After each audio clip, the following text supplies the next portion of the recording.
Judge, now we're going to start the evidence in the case. The Commonwealth will call its first witness. Thank you, Your Honor. With the court's permission, the Commonwealth would call Harrison Schmidt.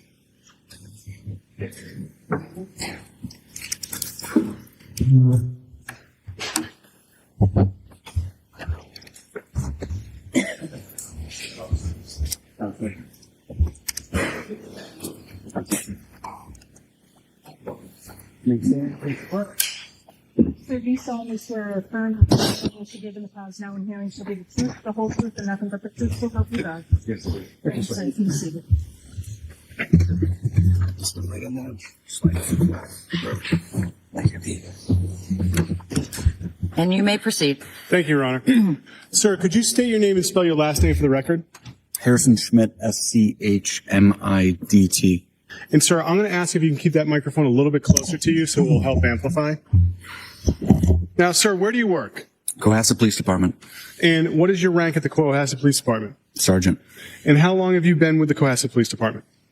Full-time since 2012. And how long have you been a sergeant? Since January 2023. Before January of 2023, what was your rank within the police department? Detective. And how long have you been a detective? Since 2014.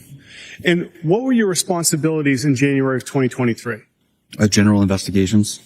In addition to doing general investigations as a detective, did you have additional responsibilities with the Cohasset Police Department? Yes. The lead firearms instructor, taser instructor, certified to certify officers to become firearm instructors, use of force for the department, and active shooter. Now, in addition to the Cohasset Police Department, do you work with any other law enforcement organizations? Yes. Which one, sir? The Metropolitan Law Enforcement Council. Can you tell us what that is? It's MetroLEC. It's a consortium of police departments that come together with mutual aid to share resources and personnel to create specialized teams. How many police departments are a member of MetroLEC? About 50. And how long have you been a member of MetroLEC? Since 2015. And what is your responsibilities within MetroLEC? I'm on the SWAT team, and I'm the lead firearms instructor for the SWAT team. And does MetroLEC have a search and rescue team? They do. Can you tell us about the SWAT team's interplay with search and rescue? The Metro SAR team, search and rescue, if they need physical searchers, they will pull from the SWAT pool. Now, as a result of working with MetroLEC and Cohasset Police Department, how many fatal investigations have you been involved in? Dozens. And how many missing person cases have you been involved in? Between both, about a dozen. And, sir, with your missing person cases, have you been able to recover each individual? No. And what are some of the reasons why not? Medical issues, exposure to the elements, suicide. Now, are you familiar with the investigation into the disappearance of Ana Walshe? Yes. How are you familiar with that investigation, sir? I'm the lead investigator. And when did you become involved in that investigation, sir? January 4th, 2023. And about what time on January 4th did you become involved? I was notified on my way back from SWAT training by a supervisor that there was a missing persons investigation beginning in patrol. So I was requested to respond and assist. And so about what time of day do you think that may have been? I went to the police station about 4:00 p.m. Now, sir, when you went to the police station, what did you do to begin your investigation? I coordinated with the patrol officers that initially responded to investigate. Yes. I reviewed their reports. I conducted queries in law enforcement databases to get background information. And after doing all of these activities, did you have the opportunity to do anything else to further your investigation that afternoon or evening? Yes. What did you do? I went to Mr. Walsh's home and interviewed him. Now, where is Mr. Walsh's home? 516 Chief Justice Cushing Highway. And can you tell us about that street? First off, I think it's in Cohasset. Yes. And does that street go by any other designation? CJC Highway or Route 3A. And so, as it being Route 3A, is it a busy street or is it like kind of a smaller side street? It is 2 lanes divided by a double yellow line, main thoroughfare through town. And about what time did you go to 516 Chief Justice Cushing Highway? About 6:30 p.m. And who went with you? Officer Lawrence.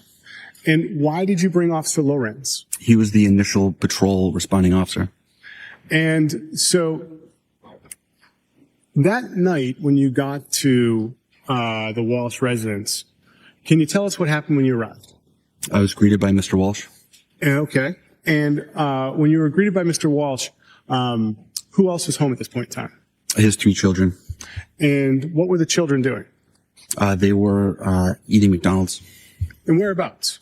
In the kitchen, there's a kitchen island that they were seated at. Your Honor, with the court's permission, the Commonwealth would seek to what's been marked as Exhibit 1, a photograph with the file number SLD 7068. Any objection to that? No objection. Ms. Gilmer?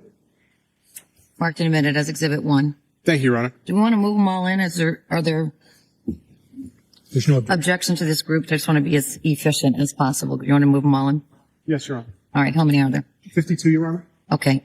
And do you have an index of what their designation is, or can you get that to the court just so that we have a record of that? Yes, Your Honor. I'll give that to the court at the lunch.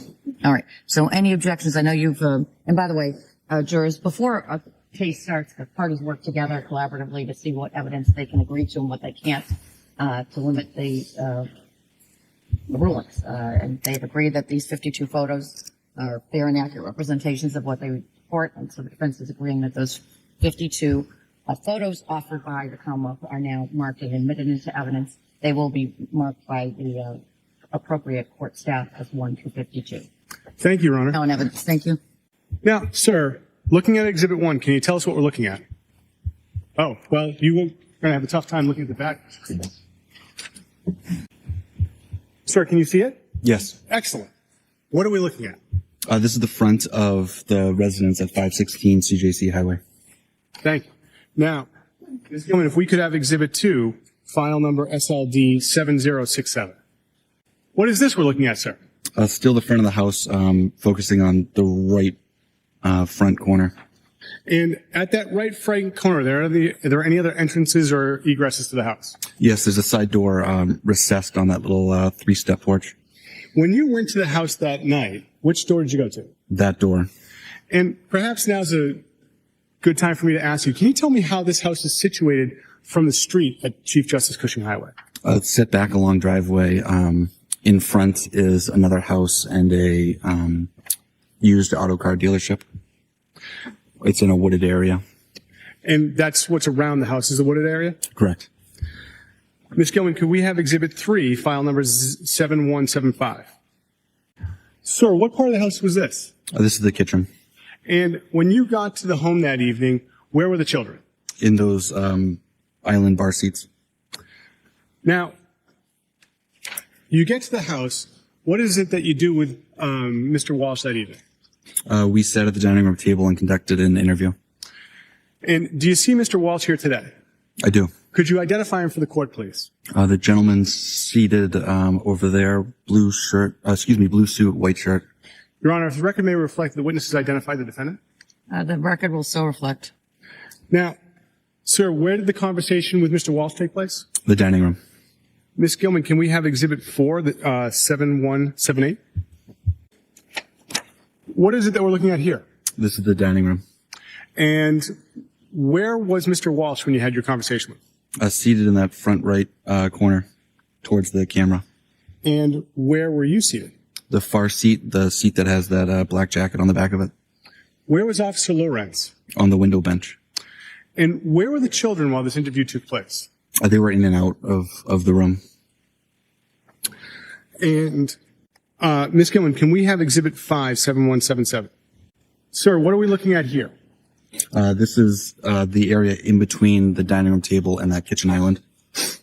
And Ms. Gilman, can we have the next exhibit, Exhibit 6, 7131? I'm sorry, 7124. And sir, what is this again?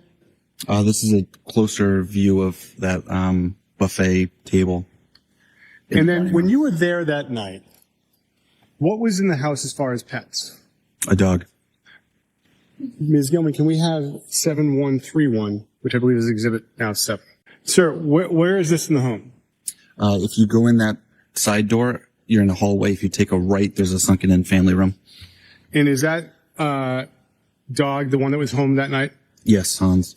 Any difficulties with the dog that night when you were talking to Mr. Walsh? No, And where was the dog that night when you spoke with Mr. Walsh? in that crate. Your Honor, at this point in time, the Commonwealth would seek to play the interview of January 4th.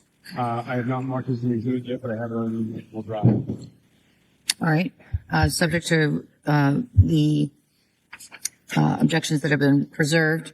Any other objections? No, Your All right. So this will be, are you offering it? I'm offering to have this marked as the exhibit. All right. The only one we'll be able to play.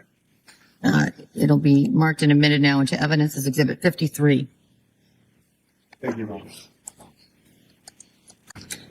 Now, Exhibit 53, you've had the opportunity to review that, correct? Yes, And does that fairly and accurately reflect the conversation you had with Mr. Walsh that night? it does. Thank you.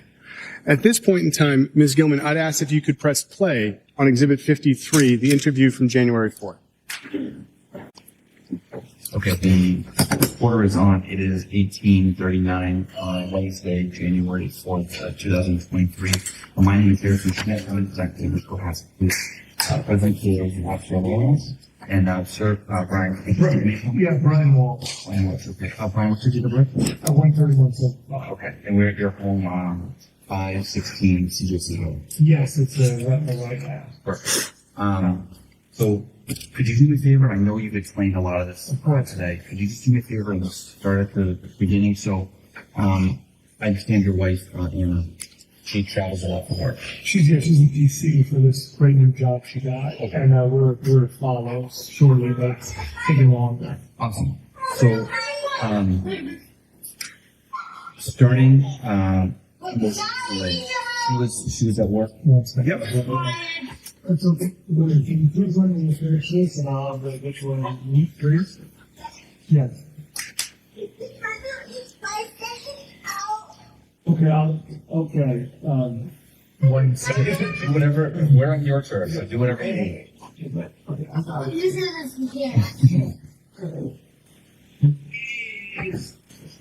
Honest, you guys are behave, thank you. Alright, yes, go ahead. So, most recently, so Ana, it's my understanding that Ana came home on, was it Friday? Friday morning she arrived, yes. Friday morning she came home, okay, and she flew from DC to. Yes, yes, I can show you the, she sent me that information. Sure, I would love to.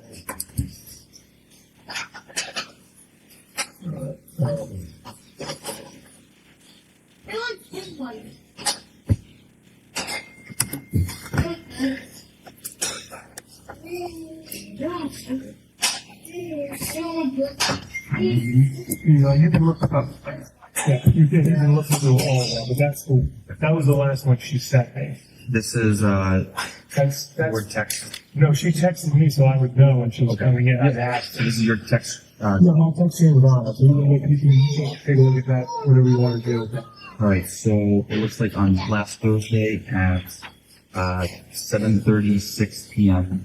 There's a screenshot of the JetBlue app, and it's a travel itinerary. It's a flight B6254, dated December 30th, from DCA, Terminal 2, gate C28, to Boston, Terminal C, gate C33.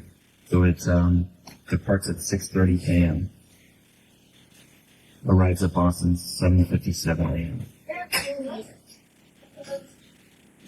And then do you mind if I just look at? Please look at anything that's going to help you. Please look at everything. She sent me some, she had a day with Thomas, and she sent me some videos of that, and then you'll get into the area where I start texting my kids. And if you want to look at it, it's probably a year's worth of text, so if any of that is supportive, please. Sure. No, I'm not looking to pry. I'm just really. I'm open. Trust me. That's, No, I appreciate it. So, Friday around 6:01 a.m., you text flight on time. right. She responds amongst other things, yes, boarding now.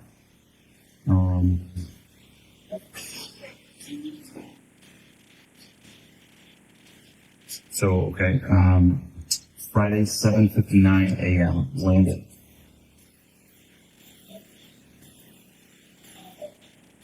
And then it looks like Friday 12:07 p.m. Photos of Anna and the oldest? Thomas. Yeah. 6 years old. My man.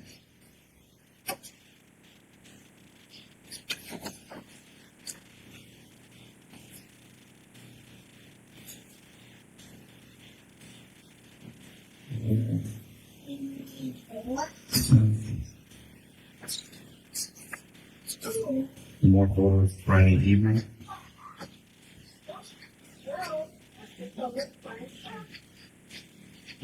Did you take these photos? I took that photo. You took these and sent them to Hannah? She usually would just send them to herself. Okay. Yeah. Oh, so She'd she. take my phone and send them to herself. Okay. The ones that she liked. Very good. Okay, I know it's exciting for you guys.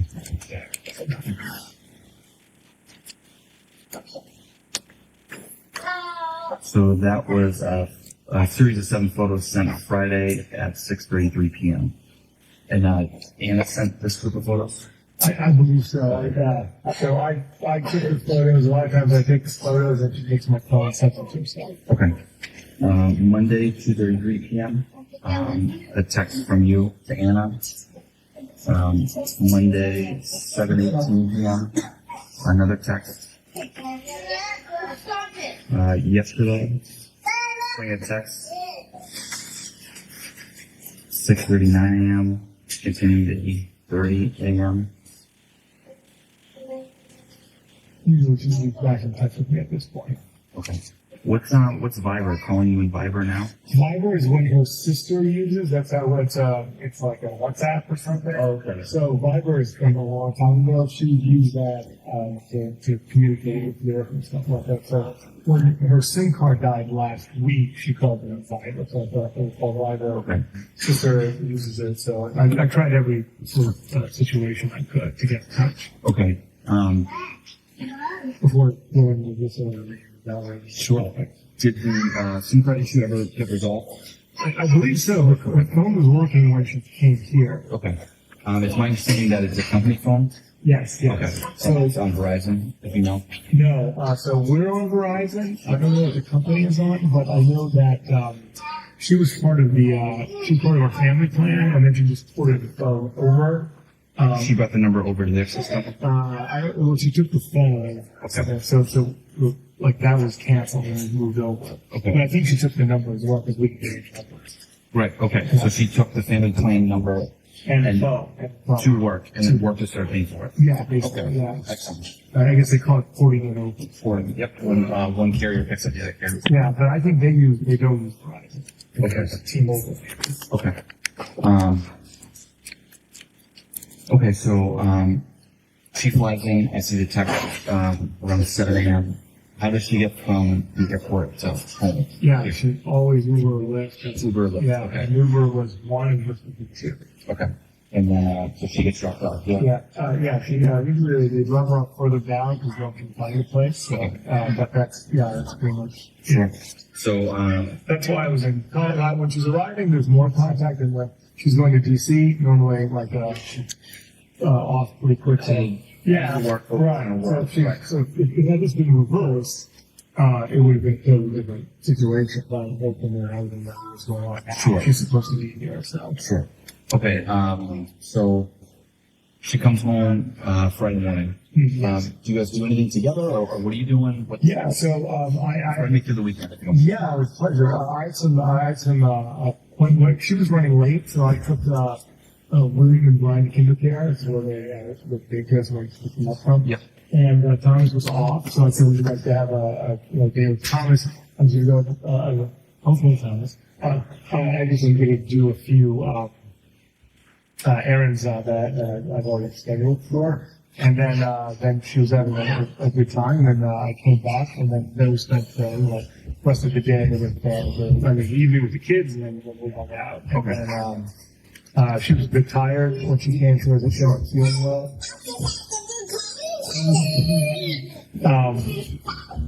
Okay, guys. Okay. And so Saturday was December 31st. She went to work out in the morning, and What's the gym? yeah, it's bar method. Bar method? Yeah.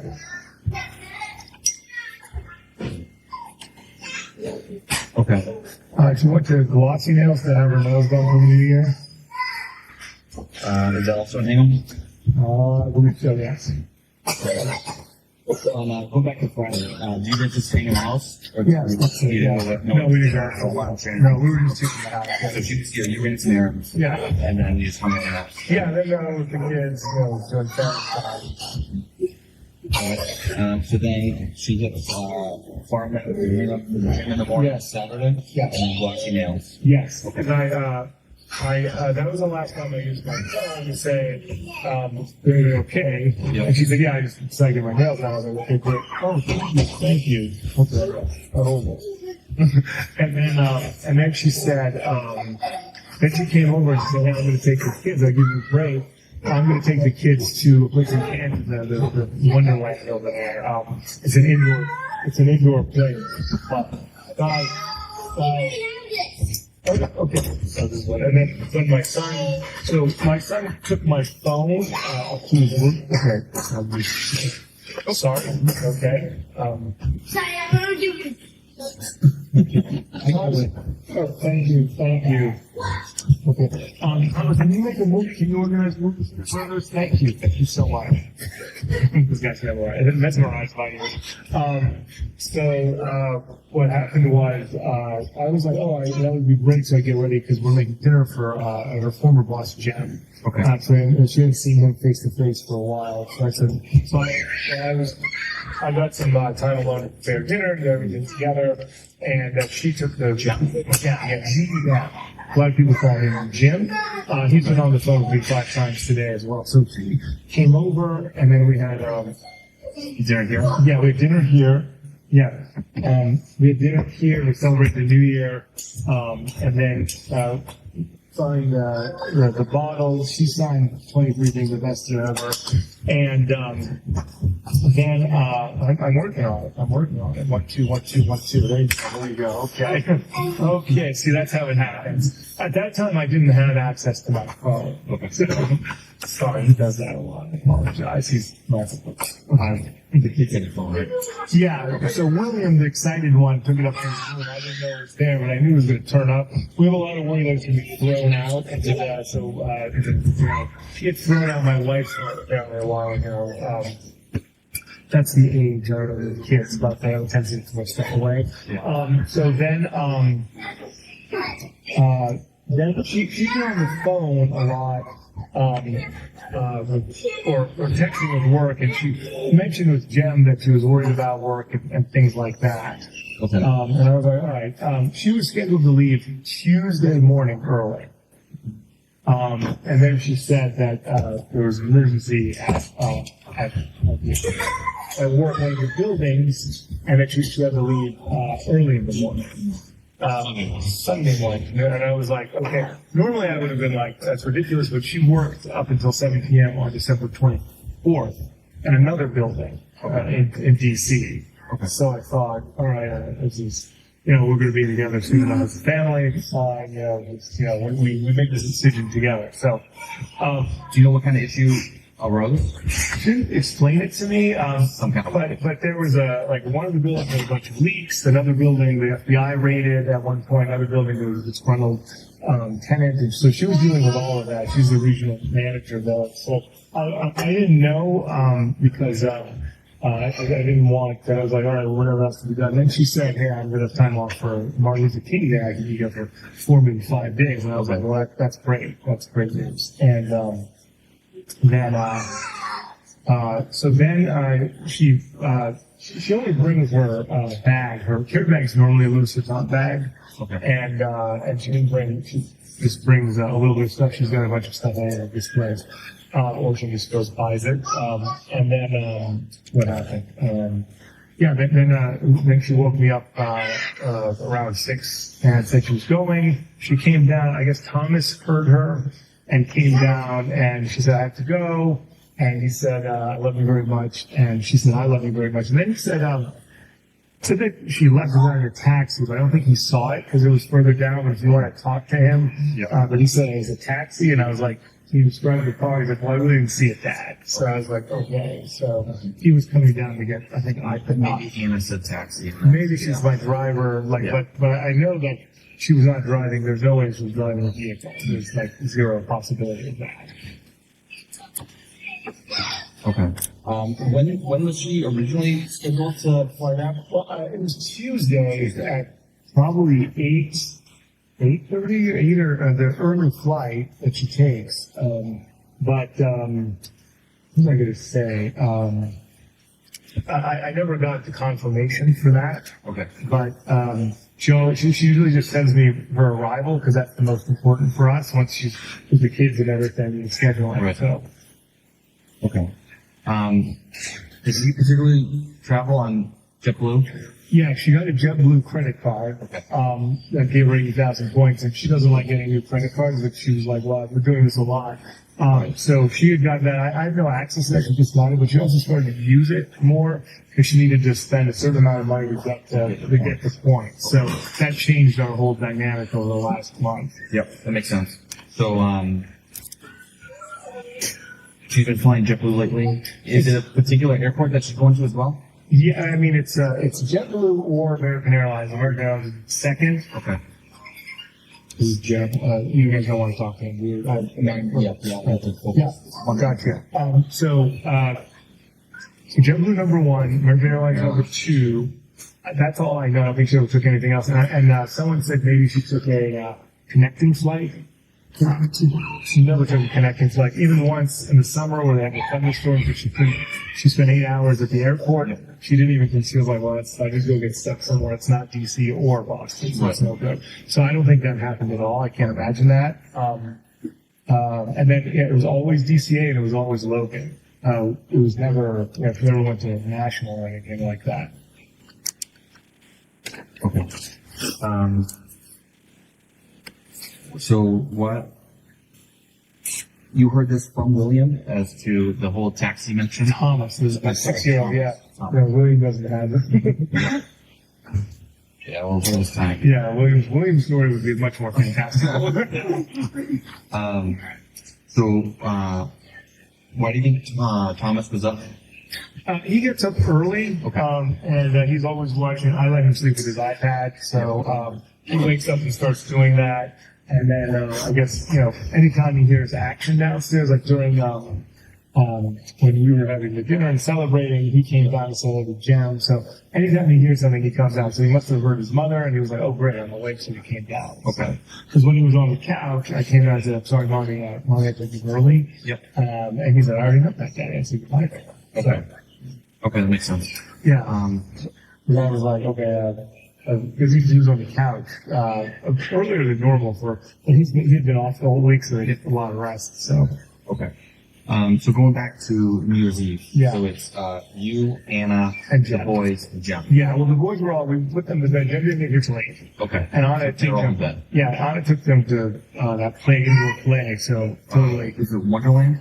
I call it Wonderland. It's probably indoor play Canton. It's in Canton. It's an indoor play, but I don't know the exact name. Anna was on top of that. Okay.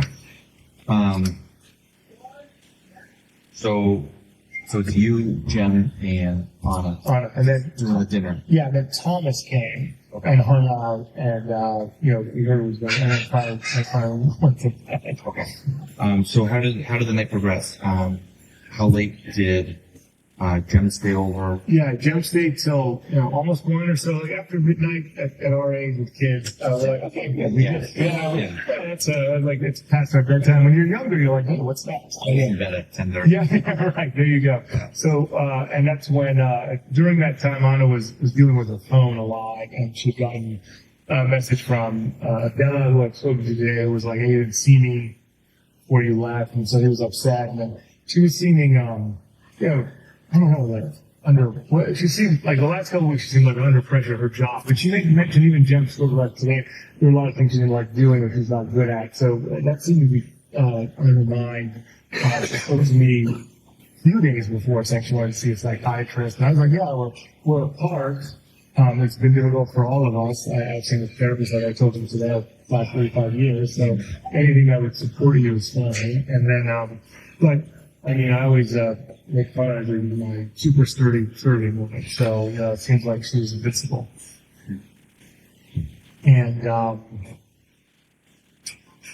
so that was going on, and then she said that she had to go after Jen left. She said she had to go. Okay. And I was like, So maybe around 1:30?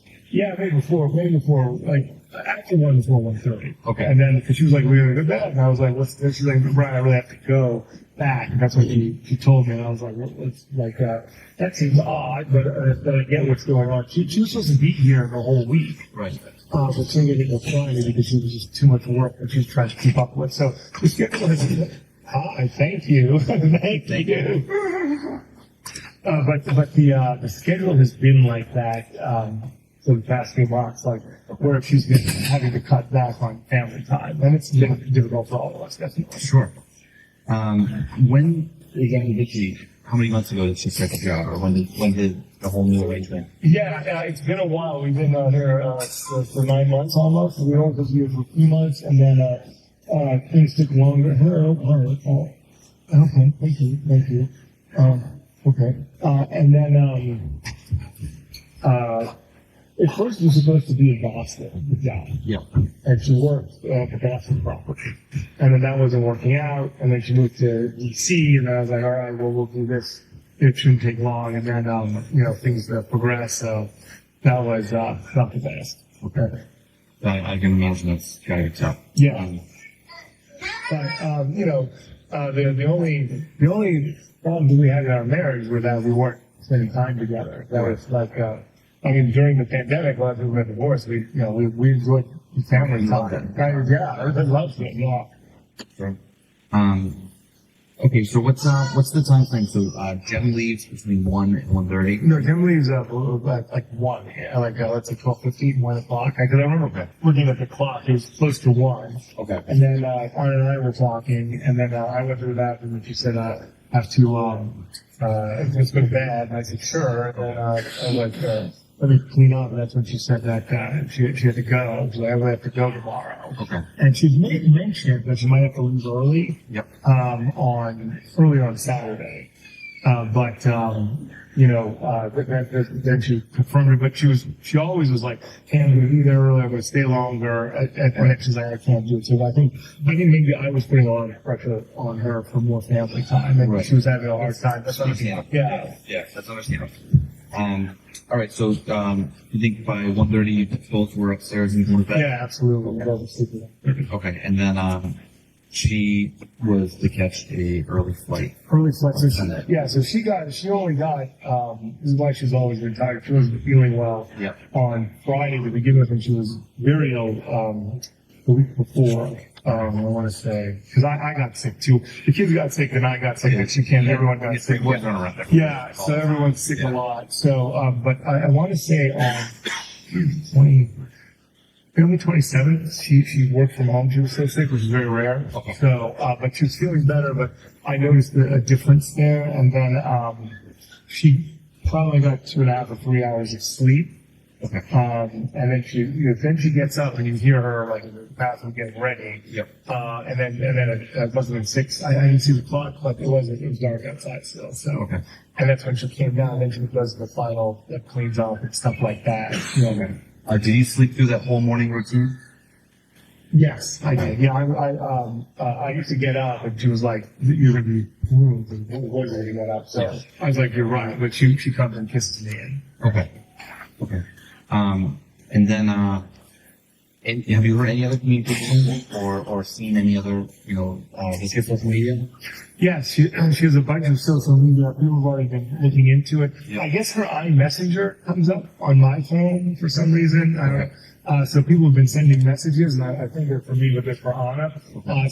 And her Instagram, I have some access to, but I don't do any social media really, so it's her real name. But everyone is called saying that they thought that they saw some action on the Facebook, Jen and Adela, and I said it must be me. It comes through, and I look at it because normally I don't. But now I'm looking at everything that comes in. Yeah. But there have been no I don't think there've been any new posts because I've asked everyone who does it. To keep an eye out. Yeah, if there've been any new, but there's not seen my entries on Instagram and Facebook. Instagram, Facebook. I don't know of any other platforms. All right. So Sunday morning when she leaves, Yep. you haven't heard anything. I don't know. But just to be clear, I did have the phone, and last week on it was the 24th. She was actually had that work at Mazda building. So I didn't hear. We spoke in the morning, but I didn't hear from her all day. And then she was supposed to be here on a flight, and she missed that flight on the 25th. Okay. She drove out. Okay. At that point, that's when I freaked out because she was coming here. So I'm like, well, where is she? I hadn't heard from her. Right. Super weird. And that's when I said, you're missing. And I'm going to kind of call Sally, her sister. This is the 24th. The 25th, I'm sorry, 25th, yeah. So Christmas. Christmas Day. Christmas Day. Because she worked all night, New Year's Eve, Yeah. which I was not happy about, but I understand. She was supposed to be here early on the 25th. She wasn't here. And I didn't have, Jen sent me her flight info. Okay. That's one of the few times. So then I started to really get nervous, and I called Sally and Alyssa, and I called Jim, but I didn't say anything to Jim. And then I called my mother, and I was gonna call this person right there. So I was like, Yep. And then she called. I'm driving up. I was at the airport. My flight was canceled.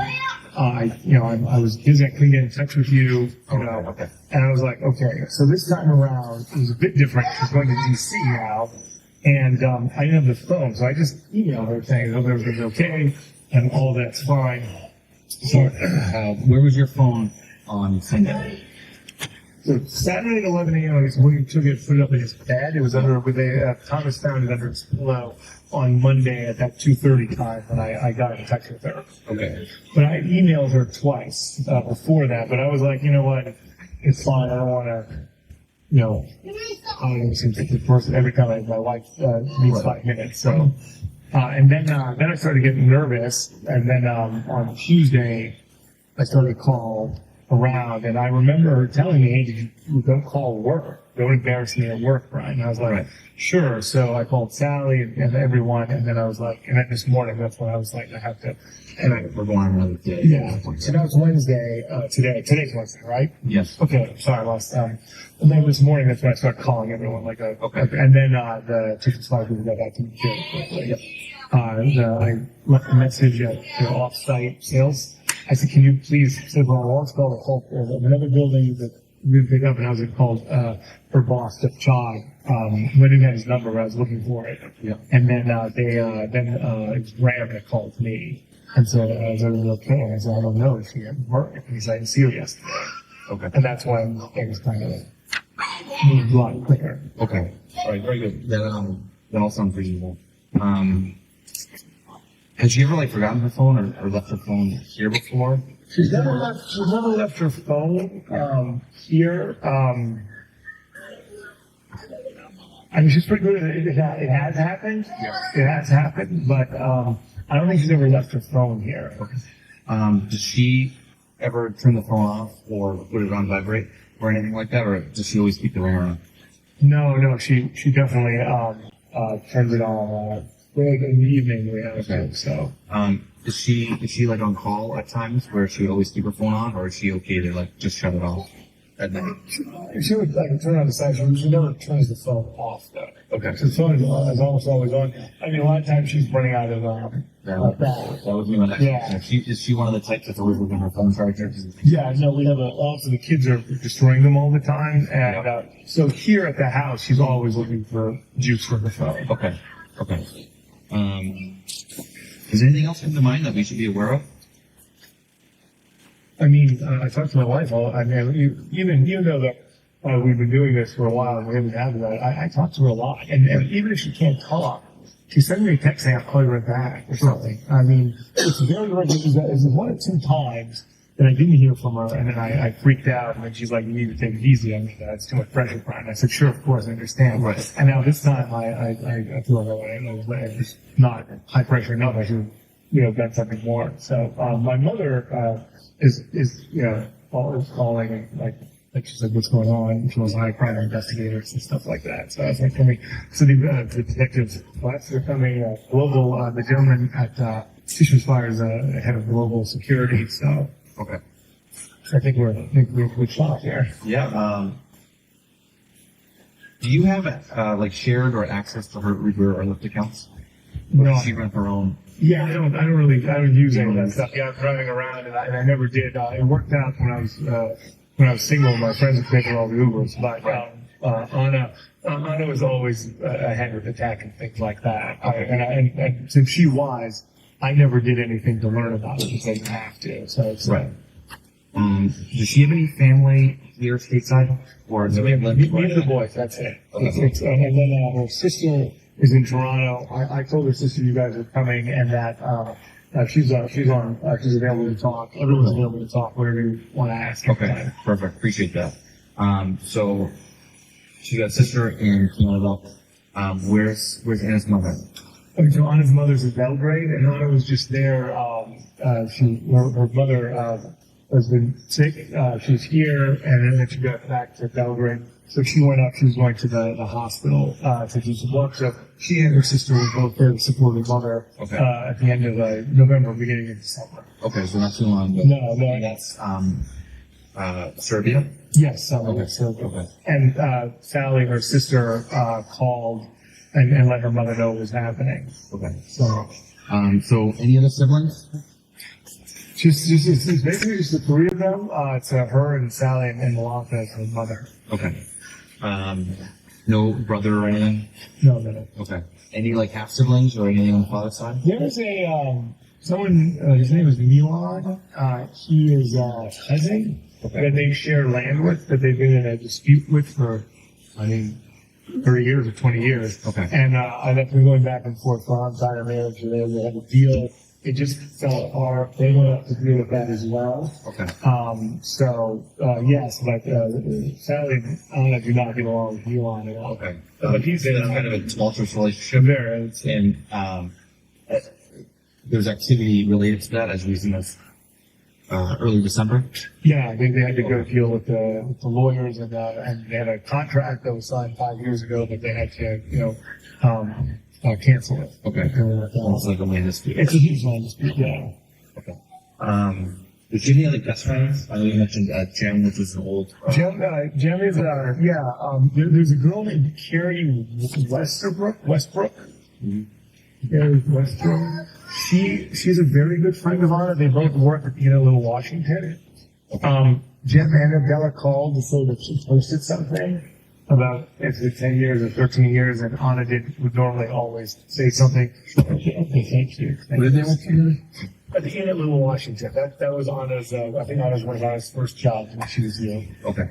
So Carrie, and then in town there's Adela who works at the Melrose. He's been in touch with me several times today.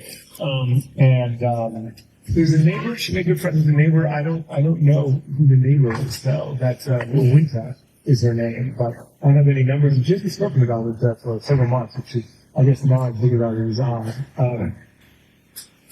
There's Alyssa Kirby. Peter Kirby lives in Marshfield, that's his brother, and Alyssa Kirby lives very nearby. When I called on Christmas Day, Alyssa was going to go over and check on the house. Okay. And that's an Anna call, and then Anna's like, settled down. But Alyssa has, she's like, I can go to the house. But I said, everyone's already been to the house. Alyssa, thank you. And these are DC contacts? Alyssa is a DC contact. Adela is a DC contact. Carrie's in DC. The gentleman who sold us our townhouse, William Dasso, is in DC. And his office is very close by. When I called him, he's like, I just got back in from Idaho. But he immediately went over to take a look at the house. And Adela did too. Okay. Just so I have the dynamic right, you guys started in DC and you came up here? Yeah. That's an opportunity, and then that kind of brought you back down. She was in DC. I was always involved. Like, you're going back, like, from the beginning of our relationship. Yeah. Sure. How long? Like, when did you guys meet and when did you guys get married? Oh, right. Yeah. So we met years ago at a place called the Wheatley. Okay. And then she went to DC for a job, and I was traveling, and then I called her in November 2011 to say, I'll be in DC, and then we met up. and we started going out again. And then in 2013, we lived together in D.C., and then that was working out, and I came up to Boston, and she quickly came back after. Okay. And then we were in Boston since then, and then she got this job in D.C., and she said, oh, I'm going to go back to D.C. now as it works out. And I said, sure. And then but we were in Boston for 7 or 8 years together. Okay. Do you have any, does she have any other phones, or is it just that one work phone, or like an Apple Watch, or anything? She wanted to get an Apple Watch, and we were actually getting one. I don't know. I didn't see. She would have told me we would talk a lot, so I don't think she was talking about getting another phone and an Apple Watch. I don't know if she got the Apple the extra phone, but I was wondering if she had a second device as well. Okay. But she normally likes to just have one device. There have been times over our marriage where she's had 2 devices. Though. Okay. Is it, who's typically in charge of either the finances or the accounts? Oh, Anna's very good at that. I like, we do it together, but when it comes to being on time paying the bills, she's much better at that stuff. So, Okay, great. with me, like more, broader advisory, like let's do this, let's step on that. Sure. But no, she is an operations expert. That's my thing. Logistics, that's her thing. Yeah. Okay. How about, if you don't mind me asking, like, overall, like, financially, like, everything good and in order, or? Yes. Are there any stressors, or, you know? Yes, yes, definitely. Okay. Well, financially, in some ways, better than ever. This job was 3 times what she was making in 10. Oh, wow. That's why I think she did 315 this year. Oh, wow. So that was huge for us. Sure. And then, yeah, definitely. So that's why we decided to do the deal. But I've been having legal problems for many years now. It's one of the reasons why I couldn't leave, because I'm dealing with that now. And it was supposed to be done a long time ago, and it wasn't. So we've been really depressed about that. And there is restitution that I get to pay, but we have the money, and we're just waiting to get a final resolution. So the stress was being apart and not being the authors of our own lives. I couldn't move when we had to. And then our mothers had both of their health had been difficult.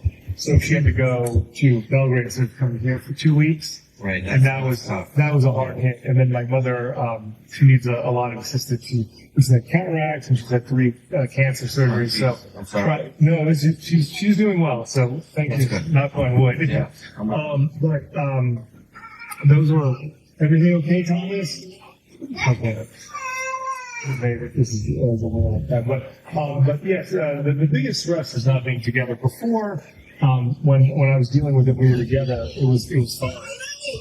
It just, it was one of those, we were back as a team, we were able to get through anything together. I was reading her a love note just the other day from 4 years ago about how we're able to blossom under such difficult circumstances. So, Perfect. I appreciate you being so open. yeah. Is it okay if I ask about? Please ask any questions you'd like. The legal stress? Absolutely, yeah. So, do you have a specific question, or would you like Just for right now, what? Yeah, I misrepresented a Warhol piece. You could read about it in the papers. You're an attorney? All right. What's your representation? No, I didn't know what you do, I'm sorry. oh, sorry, yeah. Okay. Well, we haven't tried that. So I had some art, and I lost money on it, and I misrepresented it to another person, a gallery in L.A. Okay. And then the FBI got involved, and I was arrested, and that occurred in 2018. So I've been dealing with that, and then I went to sentencing in October 8th of 2021, and everything was going to be fine. Yep. But the bank called for the bank check, saying that some of the money had been returned, but none of the money that was in the bank check, and then things were postponed. Okay. And then things continued to postpone, and that's, so I'm kind of locked down here at the house. Part of my sentence was home confinement, but it's gone over the 12 months because of things have not been resolved yet. Okay. And that's why I haven't been able to be in Massachusetts with, and you see with my wife, and she's been doing this, so, but we were, just the other day there was possible resolution for the whole thing. But obviously, There's not. that's what we're looking with. The prosecutor definitely. You can make mail. I will. Give me one moment. I'm going to make the note for you. But the prosecutor definitely was interested in more in his second opportunity at the Apple. So that's why things have taken a lot longer. But that's where we're at. And if there's any other information, you can. I'll give you my attorney's number. She can also tell you about it. She could probably explain the law better than I can. But I was I acknowledge I was out of integrity, and I'm thank you. And I'm dealing with the whole family. Unfortunately, is dealing with it because of my actions. So, like, we're not going to capture that. No, it's but I just I want to I want to get a whole picture. I don't want to hide anything from you because if that could lead to finding my wife sooner, that's the most important thing. Right. Yeah. So just. But it's I do want to acknowledge extremely. To stress or anything like that. But it's extremely embarrassing for me to talk about. But I under these circumstances, it's worth it. But we're not. Again, we're not here to judge. Thank you for that. Thank you. Right. Is there any? But please, if you have any other questions, please ask me. This is don't hold back. She obviously has a passport, right? Yes. Her passport's still here. No. Is that something she normally carries with her for traveling, or? Yeah. I would say yes, because what happened was she lost her ID at one point. Yeah. And now she had to start carrying her passport. Yeah. But now she always carries her passport. She brought.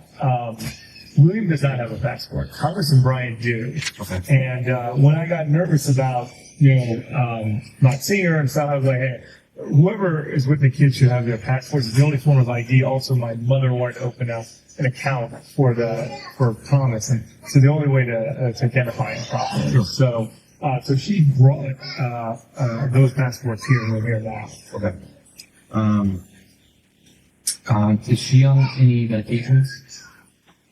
No, not that I know of. She just so for health, I'm out of shape, but she's in great shape. But she we had a bit of a cancer scare last year, but the biopsy and said it was fine On her side. And but she kept saying that she felt that she was pale recently, and I said because she hasn't had a lot of rest, she'd be working hard and flying.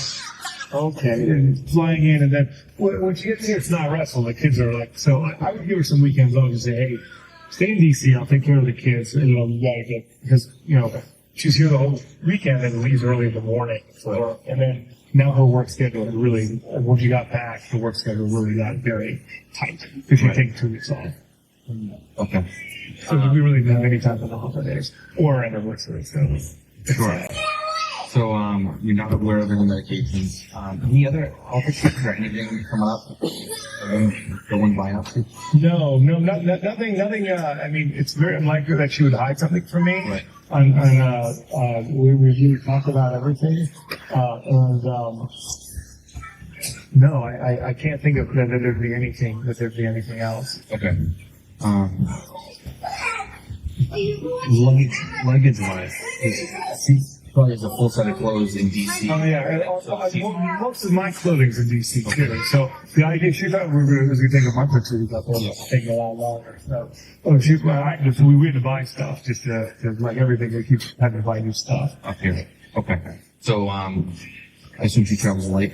Very well. Okay. Yeah. So one time she just brought her purse. Yep. And then this time she brought up my heavier coat that I was getting cold. She said on the brink. So she brought her little carry-on. Okay. And you had a coat in DC, so she brought your coat up here. Yeah, because I was wearing this light coat, and she said, "Come on, I'll bring it up." I was all right. That makes sense. Sure. But that means she has to bring more luggage, and I felt bad. She's like, "Don't mind your coat, don't get cold and get sick." So she was saying, well, you sure have the carry-on? Absolutely, it's a Louis Vuitton carry-on. It's like a big purse. Well, I know it's the duffel bag, the Louis Vuitton duffel bag. Yeah. My mother actually, she wanted me to ask the Washington police if they saw that bag at the house, because if that bag was there, then she's definitely at that. She'd been to that house. Okay. It's the brown, the classic, yeah. With a little shade. Yeah, with I'm gonna the first LV. I mean, I had to become one my wife is, yeah. Yeah. Any like memory issues? Yeah, she has terrible memory. We make fun of it since we've been together. Yeah, she's like, I think that's why she's always happy. She doesn't remember anything. Well, I mean, so she's not losing like big gaps of the day, like No. like hours go Oh, missing. nothing Just like classic, you know, like right now, like Yeah. I forget what I had for lunch. Yeah. Oh, well, yeah. I mean, but that's the joke it always makes. Like, well, I don't know. I mean, you know, she's always, that was always a thing. Or even, you know, further back, I was the one who had the memory of everything. Okay. But I told her it was good. I could repeat stories. So, a fresh marriage forever. It was good. I like that. Any substance abuse?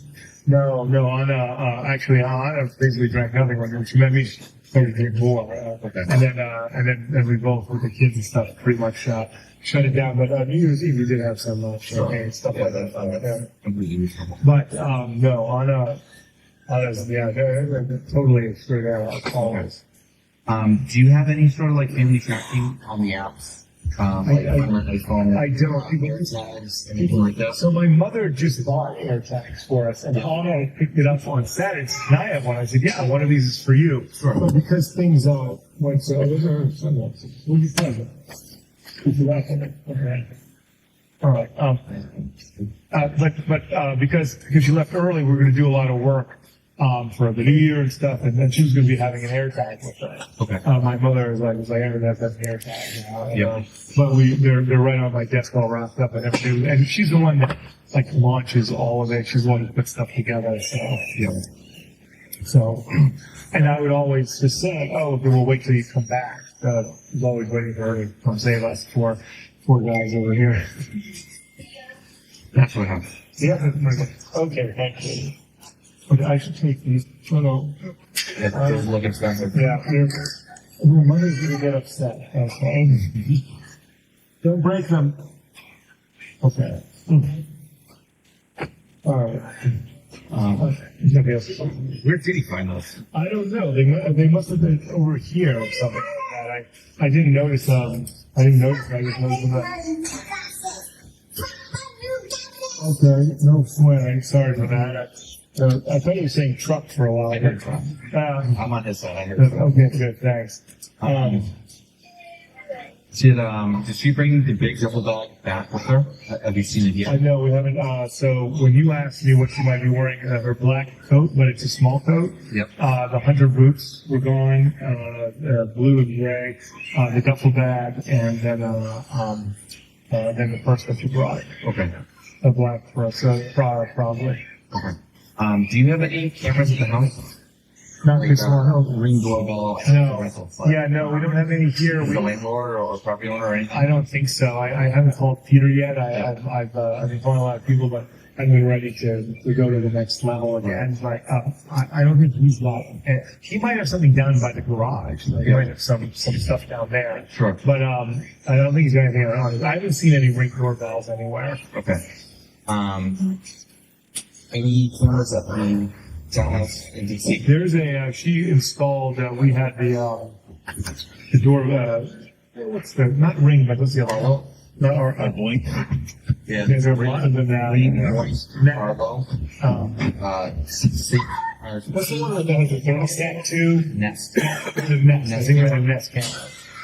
But that would be on her phone. But when we were, I'm going to one moment. When we were at Jerusalem Road, we had 3, so I'd be out playing with the boys, and she talked through it and stuff like that. So she's very good with that. Yeah. But no, I was not here. I'm sorry. Okay. Any other questions? Or? Sheila, anything else? I can't think of anything else that you haven't already explained. Appreciate it. No, I appreciate it. No, I appreciate it. I know it's 7:30, and you guys are still here, so thank you for that. Do you mind if I take a look at the camera roll? Maybe if she took your, if she took, The photos I have on this. yeah. Just to get something like jumps out, you know what I mean? Sometimes the kids get it, so sorry. But that's everything there. You can take a look. There's 5,000 photos.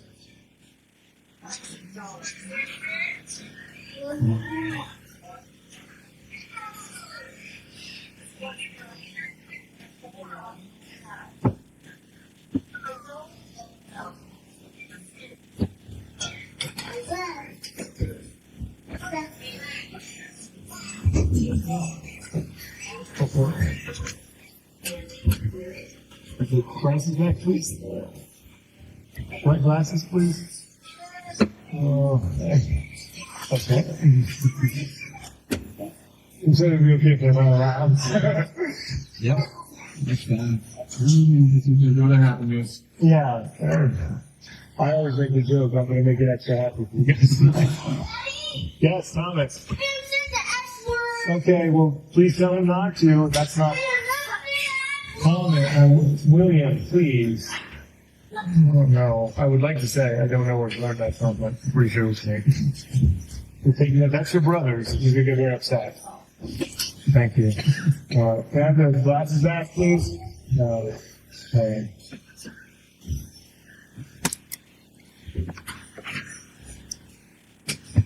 If you don't mind me asking, what kind of errands did you run on? Yeah, on Friday.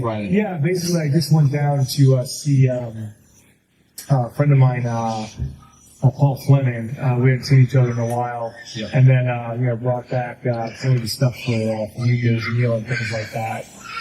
And trying to think what else. Where was that? Where did you get them? It was in New Boston. Oh, yeah, in Kimball Square. What? You know, I was taking Oh, great. Thank you. Yeah, and if you anytime you want to go through this, feel free. It's so weird. Like my whole life is like on this thing. I'd be like, here's my life. Go enjoy it. Yeah, I just looked. I saw the photos from the area. Oh, great. Yeah, your wife and the boys. Oh, okay. Okay. Yeah, the same. Yeah. And that was a Friday. I'm trying to think. I also went to. I had some interview event stuff to do, so that was the other thing. Okay, thank you. Do you mind if you just do a walk through the house, just see if anything jumps out? Yeah, Give us a fresh set of eyes. yeah. Let's do it. So, unless is there anything else? Because I'll check this off. Is there anything else that? That's all. Yeah. Greg, do you have any ideas? I know we covered a lot. I really appreciate you doing. Yeah. No, of course. Absolutely. Sometimes I do a little thing else. You know, I believe that. I honestly believe that. you know, there's 3 upsets. We'll go online and see if we can tell something down. So, all right, it is 7:31 on Chernobyl Boulevard. Sergeant, I have a few questions about that interview. How old were the children at this point in time? 2, 4, and 6. And the oldest child, what was produced during that interview? An iPad. An iPad. And when it's heard the defendant saying 121212, what is going on at that point in time? The child needed help unlocking the iPad, and the defendant assisted in punching in the code to unlock it. Now, in addition, at some point in time, someone produced glasses. Who did that? The middle child. And directing your attention to what's been marked as Exhibit 6, file number 7214, Ms. Gilman, if we could have that. Sergeant, do you see the glasses there in that photograph? Yes, there were ladies' glasses there in the black case underneath the mirror on the counter. Now, after or during the interview, he showed you his phone. What did you look at on his phone? Text message thread between him and Ana, and the camera roll. And what did you see as far as travel arrangements? There were screenshots of the JetBlue app that Ana had sent him for the flight from D.C. to Boston. So at the end of the interview, there's mention of doing a walkthrough. What did you do next? We concluded the interview and began the walkthrough. Okay, and so what is a walkthrough, sir? We just went throughout the house to see if anything jumped out or seemed important. Ms. Gilman, can we have Exhibit 8, 7115? So, sir, what part of the house was this? This is the front of the house. It's not the front door, but it's like the primary access door to the right. Ms. Gilman, can we have Exhibit 9, 7120? Now, where are you in the house at this point in time, sir? If you go into that door from the last photo, you're in a hallway. If you look left in that hallway, this is the entryway into the kitchen and dining room, that open floor concept. And Ms. Gilman, if we can have Exhibit 10, 7122. Where is this in the house, sir? If you go in from that outside door and you look straight from the hallway, that's the first floor bathroom. And what is inside the first floor bathroom besides the bathroom? Washer and dryer. Ms. Gilman, Exhibit 11, please, 7169. And I take it this is the washer and dryer inside that first floor bathroom? Correct. Could we have Exhibit 12, file number 7137? Where is this, sir? If you come in that same door, that hallway, if you look right, there's a sunken in family room. And what is at the back end of this sunken in family room? There's a staircase that leads up to a single bedroom. Could we have Exhibit 13, 7138? Where is this, sir, in the house? Those are the stairs leading up to that single bedroom. Exhibit 14, please, 7140. Now, where is this in the house, sir? This is that single bedroom on that right side of the house. What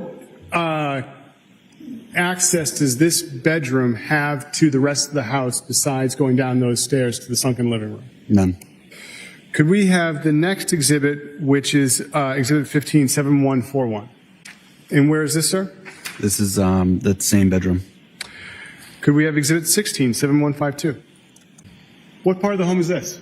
This is that sunken in living room. This is the closet door beneath the staircase leading up to that single bedroom. Did you have the opportunity to look inside that closet? I did. Could we have the next exhibit, Exhibit 17, 7153? Is this how the closet appeared, sir? Yes. Now, can we have Exhibit 18, 7165? Where is this, sir? This is the hallway as you enter through that door. So that door would be to the left, bathrooms to the right, and then the kitchen dining room straight. Could we have Exhibit 20, file number 7235? Now, what part of the home is this?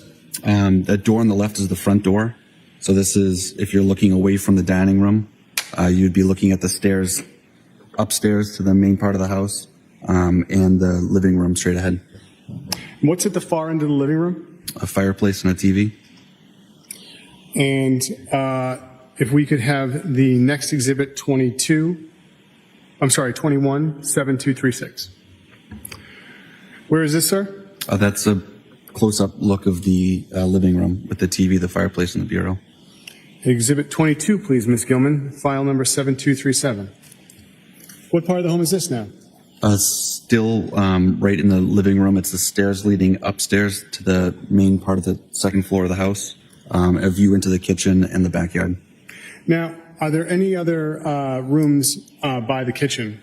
To the left edge of this frame is a small office. Could we have Exhibit 23, file number 7246? What is this, sir? That's the small office. And could we have Exhibit 24, 7288? Where is this in the home, sir? That is the second floor bathroom. And can you describe the second floor layout for us? If you walk up the stairs to the second floor, the front door would be to your back. You enter a hallway. Straight ahead is a second floor bathroom. There's two bedrooms to your left, and there's a primary bedroom to the right that also has a bathroom in it. Could we have Exhibit 25, which is file number 7298? What are we looking at now, sir? If you were in that hallway coming up the stairs, if you look left, that would be the doors to the two bedrooms on your left. Could we have Exhibit 26, file number 7301? Which room is this, sir?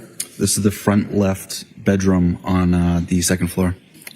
And who is residing in this bedroom? The defendant. And sir, what is in the drawer next to the bed? Some sheetrock or drywall from the ceiling. Could we have the next exhibit 28? Well, actually, I'm sorry, 7301. Could we have 27, 7302? And sir, where is this? That same bedroom. And then could we have exhibit 28, 7309? And what orientation is this, sir? This is looking at the bedroom door from that same bedroom. We would object for the reasons stated before. Excuse me? We object for the reasons stated before. Thank you. Preserved. And then I'd like to have exhibit 29, if I may, Ms. Gilman, 7319.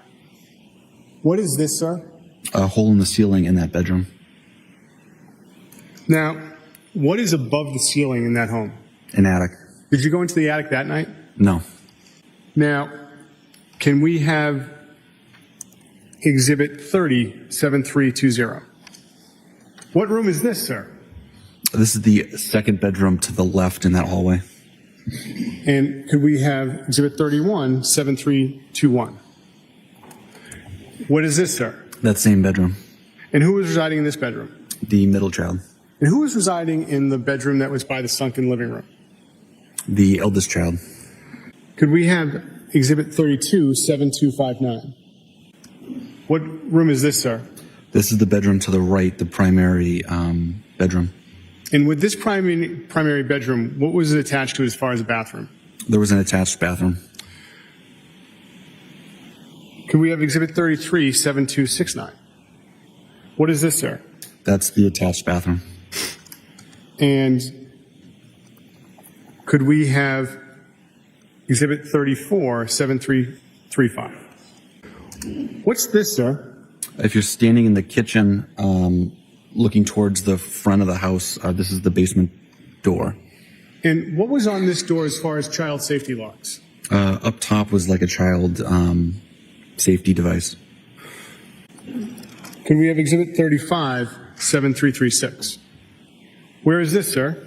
That's the doorway from the last photo looking down into the basement. Could we have exhibit 36, 7340? Where is this, sir? If you go down those steps and you look right, this is the view of the basement. And could we have exhibit 37, which is file 7343? And where is this? If you go down those steps and look left, this is the view of the basement. And then could we have exhibit 38, 7557? Where is this? Those are the basement steps. Now, what access did the basement have as far as to the outside of the home? If you come down those stairs and look right, there's a outside door that leads to the left side of the house. Did you have the opportunity on January 4th to do any examination outside the home? Yes. Could we have exhibit 39, file number 7077? Where's this in relation to the house, sir? This is the left side of the house, so that basement door would be just off frame to the right. And there's a fence there, sir. What's the fence around? That's leading into the backyard and the in-ground pool. Could we have exhibit 40, 7080? And what is this? View looking into the backyard. What condition was the pool that night when you were there on January 4th? It was full of water. The water was dark green and cloudy. It was unseasonably warm that night, and so no ice or anything. And there was no pool cover on it. I'm sorry, I couldn't hear you. There's no pool cover on it. Could we have exhibit 41, 7084? Now, where are we in the house, sir? You're within the fenced-in portion of the backyard, looking at the pool. And how is the pool different in this photograph than when you were there that night? It's drained in this photo. What is, sir, in the left-hand corner, what is that part of the house? Shed. Could we have exhibit 42, 7091? And where is this? This is in the backyard, a view of the back of the house. And exhibit 43, 7092? What about this part, sir? This is the back left corner, if you're looking at the back of the house. And, sir, did you have the opportunity to look at that shed as well? I did. Could we have exhibit 44, 7097? And did you go inside the shed? I did. Could we have Exhibit 45, 7390? And where's this, sir? That's a view inside the shed. Sir, did you find anything that night when you were there on January 4th? No. And did you have the opportunity to look at any vehicles that night while you were there on January 4th? Yes. What vehicle did you look at? Volvo XC90. Could we have Exhibit 46, file number 7057? What is this, sir? That's the Volvo XC90. And sir, if I can just ask if you can keep your voice up, did you have the opportunity to look inside the Volvo? I did. What did you see inside the Volvo that night? I noticed the trunk portion of the SUV was lined with plastic sheeting that was folded. And anything else inside the Volvo? In the trunk, I noticed like a maple seedling, it looks like a V they spin when they fall from the trees. Now, how long did it take to do this walk around? About 30 minutes. And what did you do after the walk around? I returned to the Cohasset Police Station. And what did you do when you went back to the station? Furthered the investigation. How so? I checked for any international flights, if Ana had taken any, by putting a flag on her passport. Yes, sir. I reached out to the Metro DC Police to do a walkthrough of the townhouse down in DC. Yes, sir.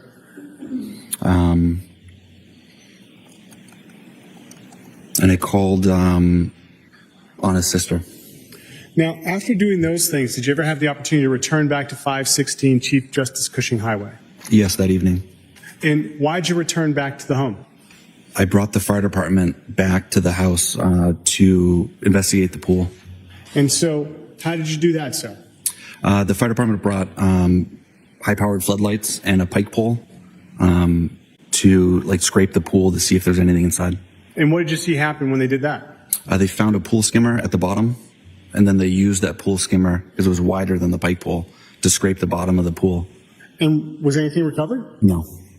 And about how long was this? Did it take to do this checking of the pool? 15 minutes. And after you did that, what did you do next? Returned back to the police station. And but what time do you think you got back to the police station? 10:30 or so. And so, did you do anything further on January 4th?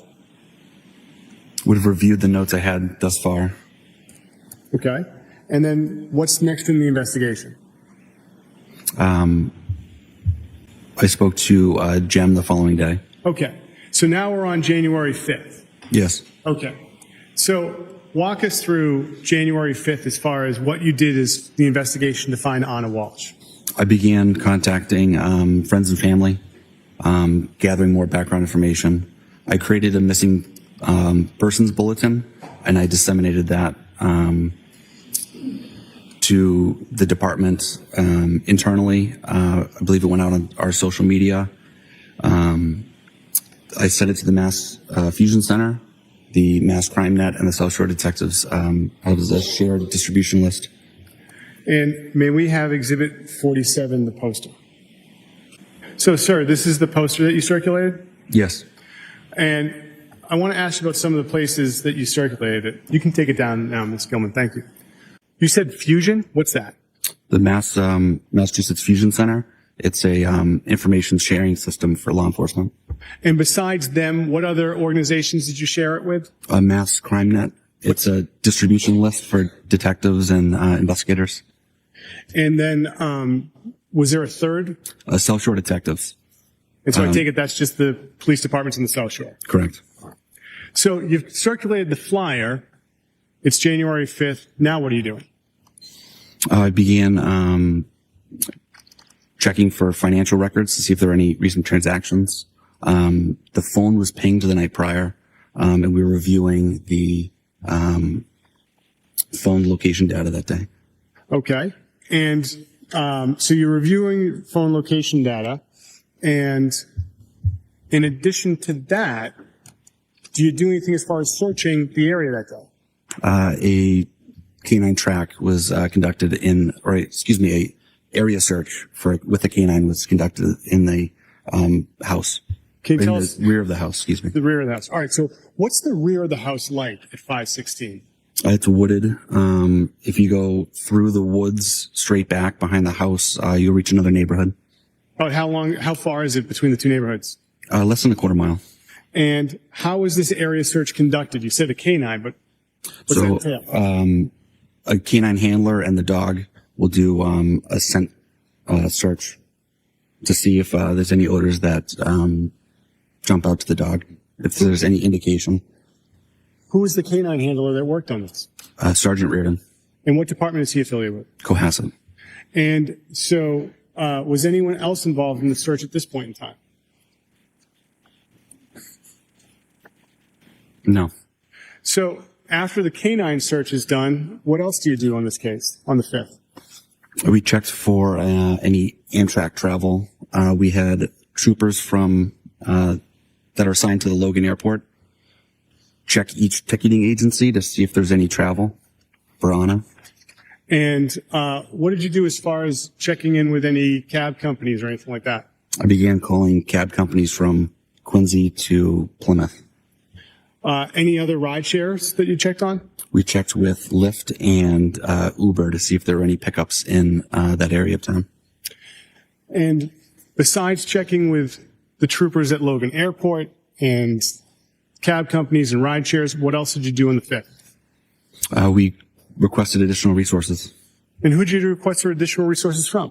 My supervisor reached out to the Norfolk County, the troopers assigned to the Norfolk County DA's office. And did you have the opportunity to meet with any of those troopers on January 5th? Yes, About what time did you meet with the troopers on January 5th? about 5 p.m. Where did you meet with them? Cohasset Police Station. And who did you meet with? Trooper Chico and Sergeant Buchanan. And what did you do when you met with the troopers on the 5th? I brought them up to speed on the investigation thus far, and we listened to the audio recording of that first interview. After that was done, did you do anything else besides just reviewing the recording with the troopers? We went to the house. About what time do you think you got to the house? 8:30. And who went to the house? Myself, Sergeant Hunt, Detective Lieutenant Lopes, Trooper Chico, and Sergeant Buchanan. Who is Sergeant Hunt? Cohasset Police Sergeant. He's now retired. And who is Detective Lieutenant Lopes? My supervisor. And the other two were the state troopers. Correct. And so who was present at 516 CJC when you arrived on January 5th? The nanny, Robin Howe, was leaving as we arrived. Present was the defendant, his mother, and his 3 children. And so what did you do that night as far as dealing with the defendant? I conducted a second interview. And who participated with the second interview? Myself, Sergeant Hunt, Trooper DeChico, and the defendant. And where did this interview take place? That same dining room table. Where was Detective Lieutenant Lopes and Sergeant Buchanan? They were in the living room on the other side of the staircase. And who was with them? The defendant's mother. And what access did you have to the living room? It's an open floor concept, so the only barrier in between those 2 rooms was the staircase. Now,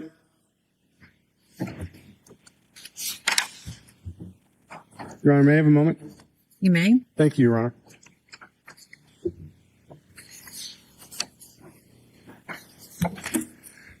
That interview on January 5th, was it recorded?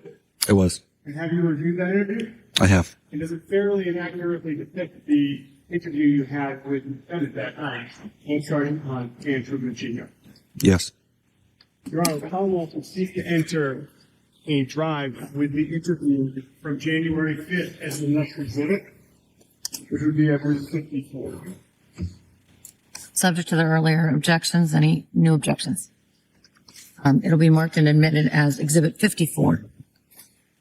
Thank you, Your Honor. I have it.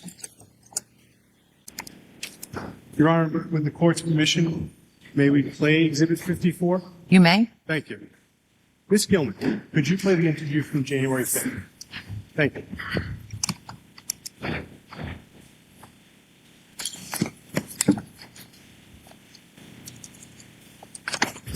the reporter is on. It is 1956, January 5th, 2023.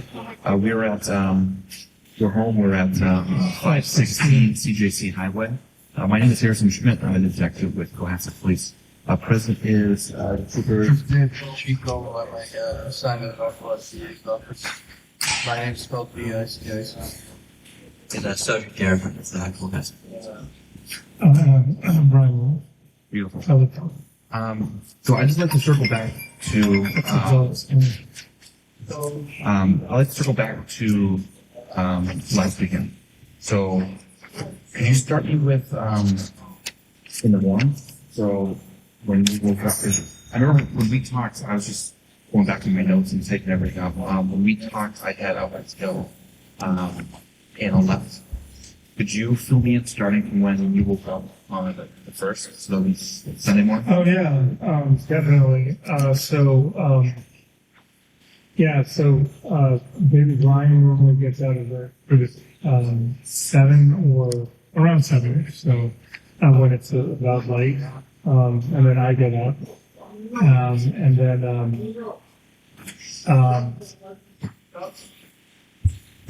yeah, sorry.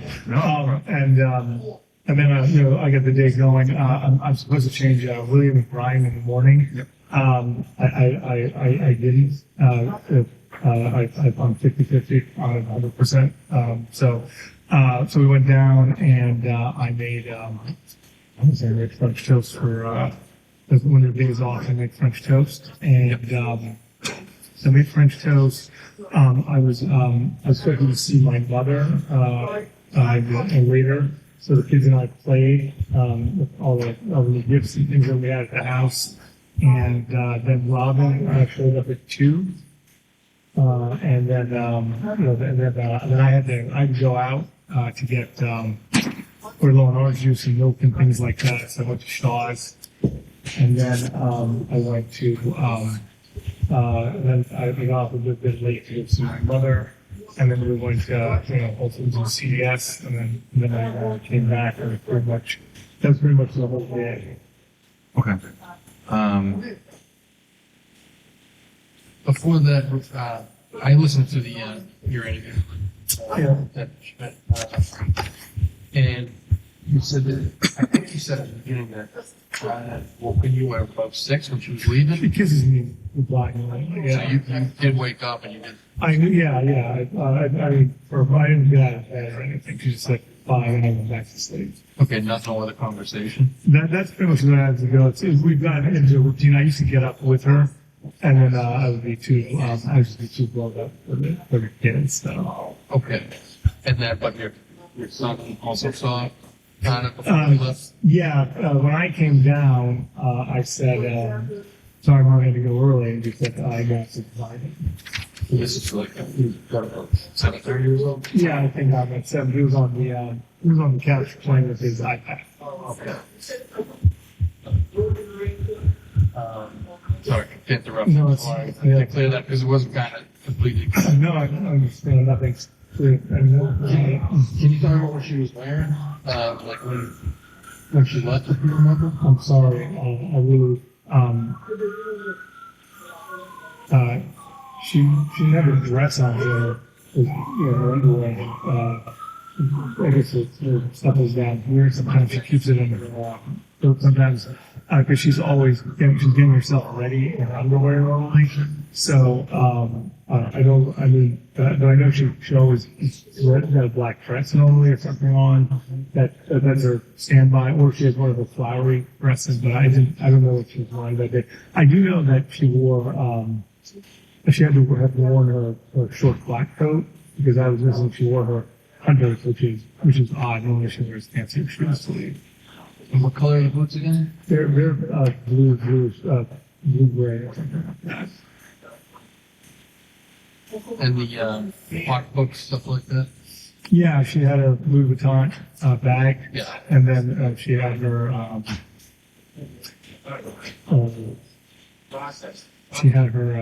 black bag. I think with Prada one. But she has like 5 or 6 Prada bags.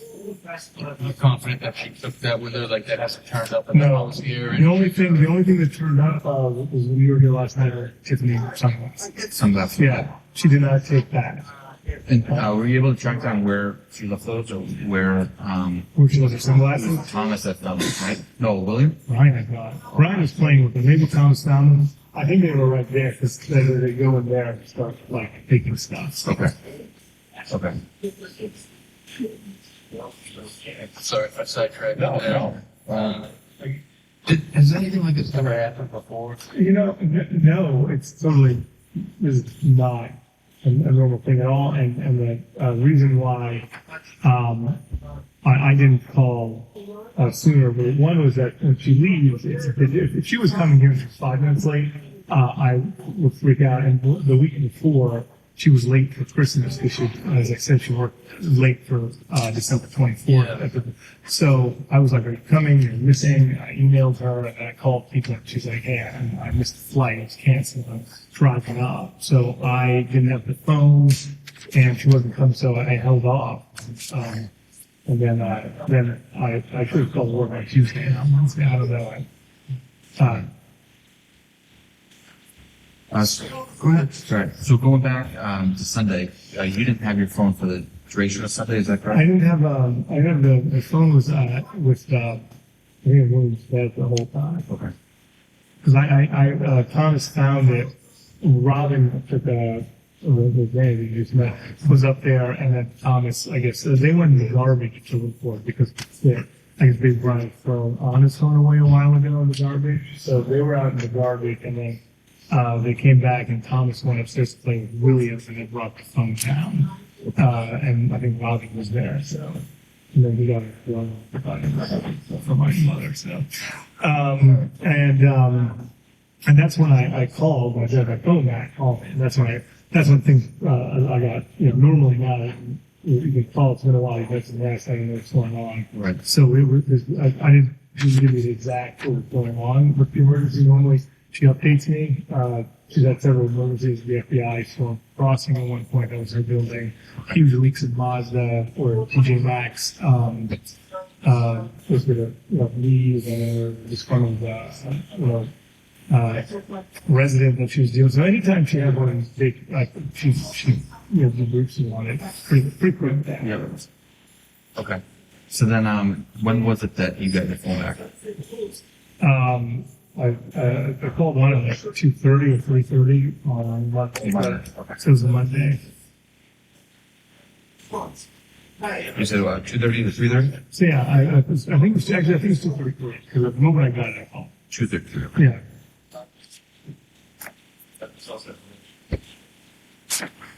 Okay. So then, going back to the morning of the first, so you do French toast. You run some errands, OJ and milk. Yeah, that was later. That was later in the afternoon. And during the morning, it was the French toast, and then we played with a bunch of toys from Christmas. They were going to watch a movie, things like that. So, Okay. So then, you went to see your mother? yeah, after set up around the 4. Did you take the boys and go? No. They stayed with Robin. They stayed with Yeah, Robin, they okay. stayed with Robin. But I was considering if Ivana was here, maybe we were all gone, and I was gone, and then some of the things changed, switched up. But we had Robin scheduled for. Okay. So, what vehicle did you drive up? Did I drive up? No, I drove. Where's that now, if you don't mind me asking? It's so a bunch of people have come to visit and support, so I couldn't get in, so I parked right out there. Yeah, Okay, all right. yeah. And then, so, the pickup truck, who's that then? That belongs to Robin. Okay. And then, so, That belongs to my mother. oh, okay. Yeah, and then we have other cars here and then the press. So. Okay, very good.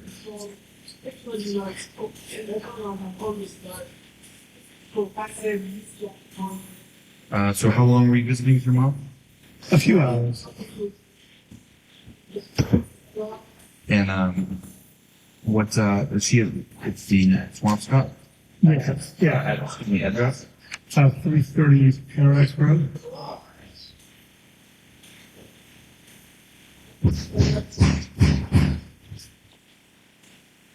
was that? Well, so I'm doing something. Okay. So, it sounds like Ana had a really stressful job. That's true. Some people call them. Yeah, I bet. Sounds like Ana had a really stressful job. So, just to be clear, her experience was that she was over her head. As I said, it was huge. It was a job of her dreams, and she'd done like 2 or 3 times the money that she could make it before. Yeah. And she was worried to a certain extent that she was over her head, and she kept talking about that. And then being away from the family was very difficult too. Yeah, that's a lot. And what did she do prior to this job? She worked for Jen, who was here on New Year's Eve. But what did she do? Yeah, she was his. He runs a real estate company, Yeah. and she was the operations officer. So it's just a similar job, just larger scale, more money. Yeah, I mean, like it's a way larger scale. Yeah. It's like multi-billion-dollar company, and it was a lot. It was overwhelming. It was unbelievably overwhelming. I know that in the previous conversation we had with Professor Spence last night, you mentioned that the distance, the issues that you were having on your this job, you caused some depression. Absolutely, yeah. I mean, I'm just going to ask, pointed question there. Has she ever thought suicide? Never, no. She never ever said that. She talked to Jen for an hour and a half. I know you spoke to her about how the year has been, and she was really unhappy about the trial and things taking, or the court case taking longer, us not being able to be together. And she kept saying to come back, and then she's like, well, I can only have 100,000 smaller job. And I was like, no, we've made these huge sacrifices for you to be there at the townhouse. We'll stick it out. She was going to see a psychiatrist before she actually brought that up. But I spoke to Jim about it today. He spoke to me times today, and he basically said, hey, it's fine. It doesn't mean there was any problem. She had a problem, and she should do it in a healthy way. So that was his experience. Okay. So no past no past attempts on the No nothing like that. No. Is the marriage okay? Have you guys talked about separating or? No, not at all. I mean, we've been separate, so it's been sad for us. We love spending time together, and think about when kids grow up, how much more time we have together. So, during the pandemic, with all the family time that's for us, it just wasn't like that. We really enjoyed each other's company. So, a friend, my mother was like, what do you think about Ana? And Woodruff uses a friend said, it looks like they really enjoy each other's company. I keep bringing that up to her all the time, but that wasn't, that was the problem. Also, I mean, it's just the idea of separation for her comes from like a family that her mother was following for over 47 years, and for me, coming from a divorce family, that was like it just really wasn't. I mean, I don't think so. At least for me, that was my experience, and maybe she was a therapist. As well as that possible, but for me, I just couldn't imagine it. You mentioned that in the past, you lived together in D.C., right? We lived together for a year. And then there was some problems, like I said, I think 2013, and you came here. Yeah, I came back to Boston. I was like, DC's not working. And then she, a few months later, she basically said, okay, she came to Boston. So that was, just didn't like DC? Yeah, I mean, it was, I guess, no, that's not a fair statement. Wasn't I didn't like DC, just, it was, maybe I wasn't ready for such a serious relationship time, and I was uncomfortable in a new town. So obviously there was more layers to it, and I wasn't used to what a relationship meant, and I was just a solo operator, and now I wasn't, and that was difficult for me. I struggled with that, so I think that was it. And then Ana realized that she wanted to be with me, and that being in Boston was fine. So, and then things. Ms. Gilman, could you pause, please? And for the record, Your Honor, this has been paused at 14 minutes and 33 seconds on the media player. All right, great. George, we're going to take our lunch break, and we'll be back at 2 o'clock. Thank you very much. All right, please. Close the notebooks. Break.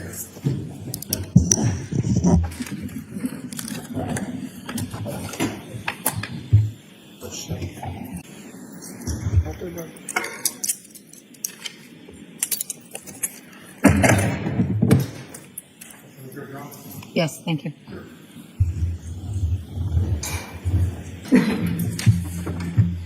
Your Honor, may we continue with Exhibit 54? I believe we left off at 14 minutes and 33 seconds on the media player. You may. Thank you, Your Honor. Ms. Gilman?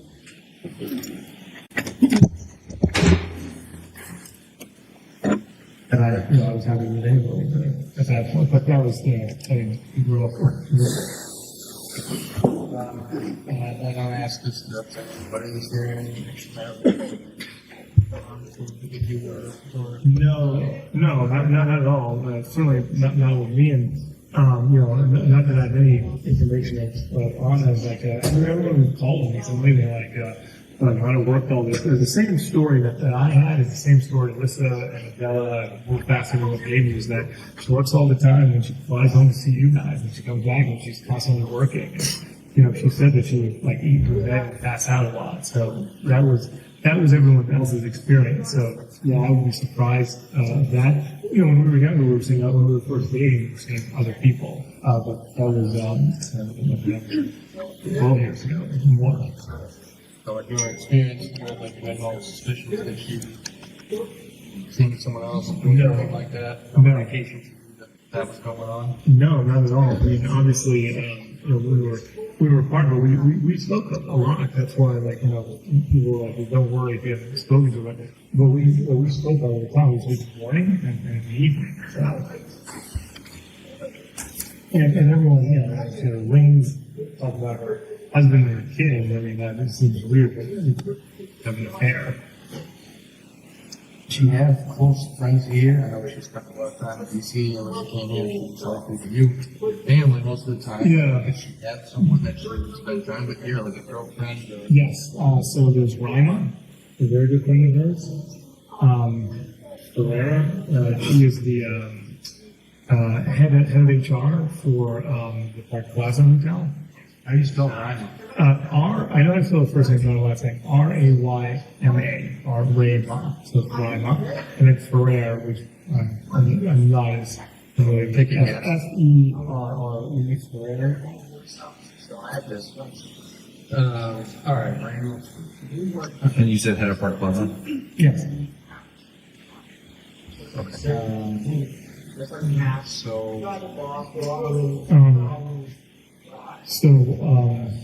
And anyone else?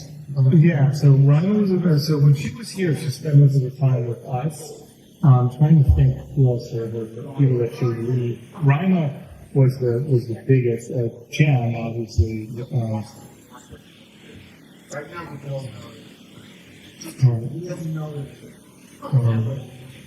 So I'm trying to think. Sorry.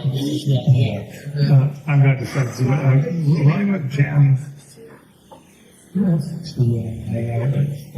Peter Curry was here. Peter came by? Yeah, Peter, he didn't, I was like, I'm fine. He showed up anyways.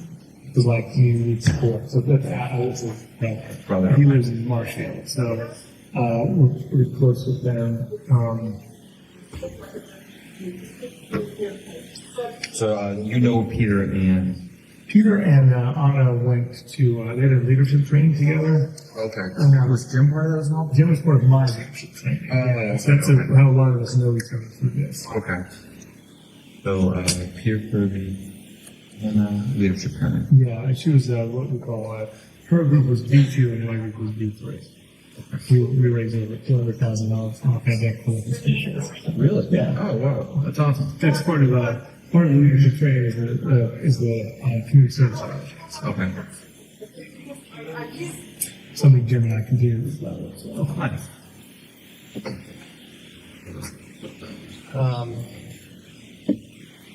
What do you think? First it's been like I feel like it's a bad dream. I'm not going to wake up and it's going to be all over and I'm going to have a hard time like sleeping or thinking. And then the fact that my mother investigated to DC was they don't believe she went back to DC. And Jan and Adela were like, where else did she go to? I have no idea. Like if you said she went to New York or Mars, I wouldn't be possible because I have no idea where else she would go. and I talked to Candace today, who's a friend of ours, and I said she's not someone that would ever pay one like that. That she would just like go and not say anything to anyone or pay a large sum of money from one of the accounts and just leave. But she wouldn't leave us or the kids. I mean, it's not possible. What do you plan to do for bank? I know she's got the JetBlue card. Yeah, so everything's in her name the way I set it up. Like my grandfather's taught me, make sure your life is always taken care of. And with my legal problems, it's been difficult. And also, she always pays things on time, and I do not. So With like bank institutions, stuff like yeah, that. so she's got Liberty Bank. She's got one marbles at a brand bank.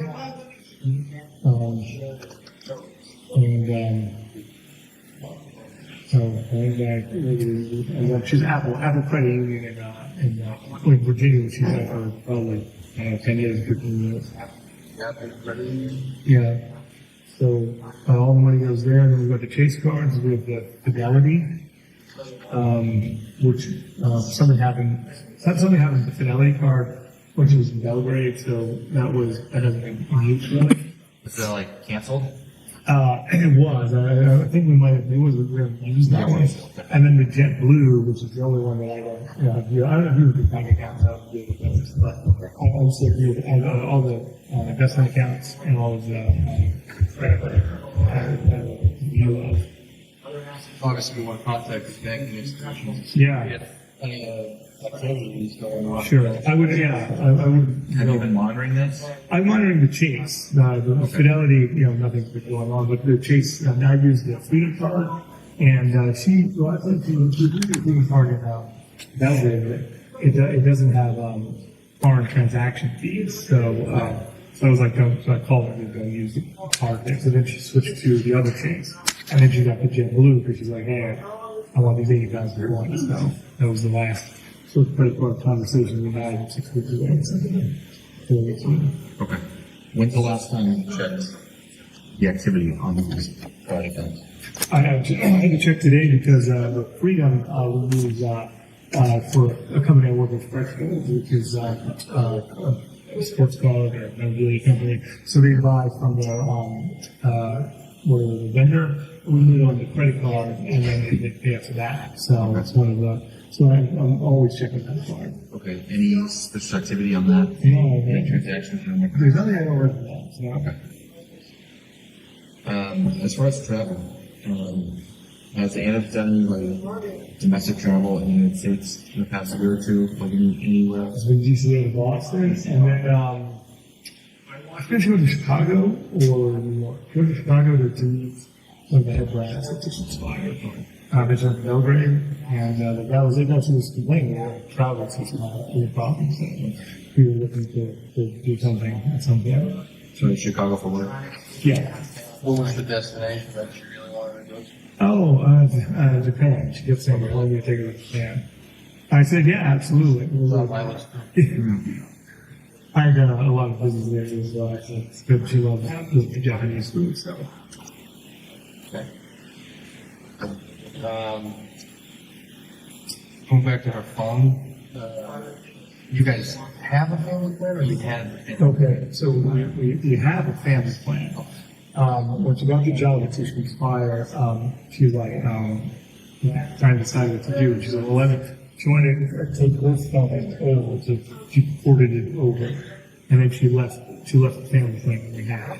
So you have no access to like her No, record. but Tishman Expire was, right? So, Yeah, well, that's. I thought you had the phone. We've been talking with them, but they're a big company, so getting information from their Oh, companies, really? so, yeah. Oh, I thought it was just basic right over. They always have could be corporate accounting. Oh, You know what I mean? yeah. So if she was on the family, I mean, I'm so if she was on the family plan, I could just hand it right over to the guy going now. Yeah, all the phones, mother, my uncle, her brother, me, and on it. So Okay. Ana was married to the she was, yes. What's the relationship like with her? But they don't talk anymore. How long ago was that marriage? I guess she got,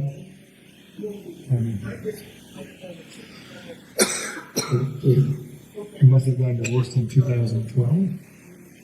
And it was only like the last 10 years, so. So they don't have genealogy or? I keep asking, because, Martha, like, they won't talk to me. They were talking a little bit, but once we started having kids, that was it. What do you mean? I'm sorry, you said you keep asking. What? I said, if you want to talk to Mark, it's been a long time, we had a good relationship. I mean, it wasn't a bad person, just didn't win out, so. But she said that every time she reached out to him, he hasn't got back in touch with her. But he was, that's wording that. What's his name? Mark Knipp. Mark. Yeah, it's spelled Knipp, K-N-I-P-P. One of the chase cards, is under it. For, Okay. We don't use that one, that's the first one she got with me, but then, changed her name from, so it's on Knipp on the card. It's still an active credit. It's an active card, but, we haven't used it, there's $229 credit on it. It hasn't been going used it for the last 6 or 7 months, so. He knows carry a large amount of cash for her.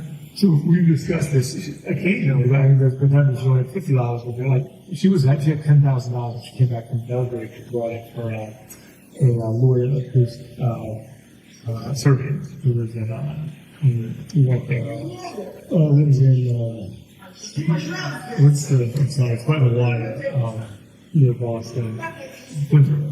So he lives in Windsor, so we took it over. So that would be a lot of money for her, but she has had, $2,000 to $5,000 at times. Like, but her personal use? No, she just, cared about if we had cash from fresh bowls, or if, there was, some money I could give for her, but then she would forget, so that there were times where she'd be carrying a lot of cash. But I don't know if she had a lot of cash on her this time, though. I don't go for the moment, so. But there are times where I said to me, like, she's only at $50.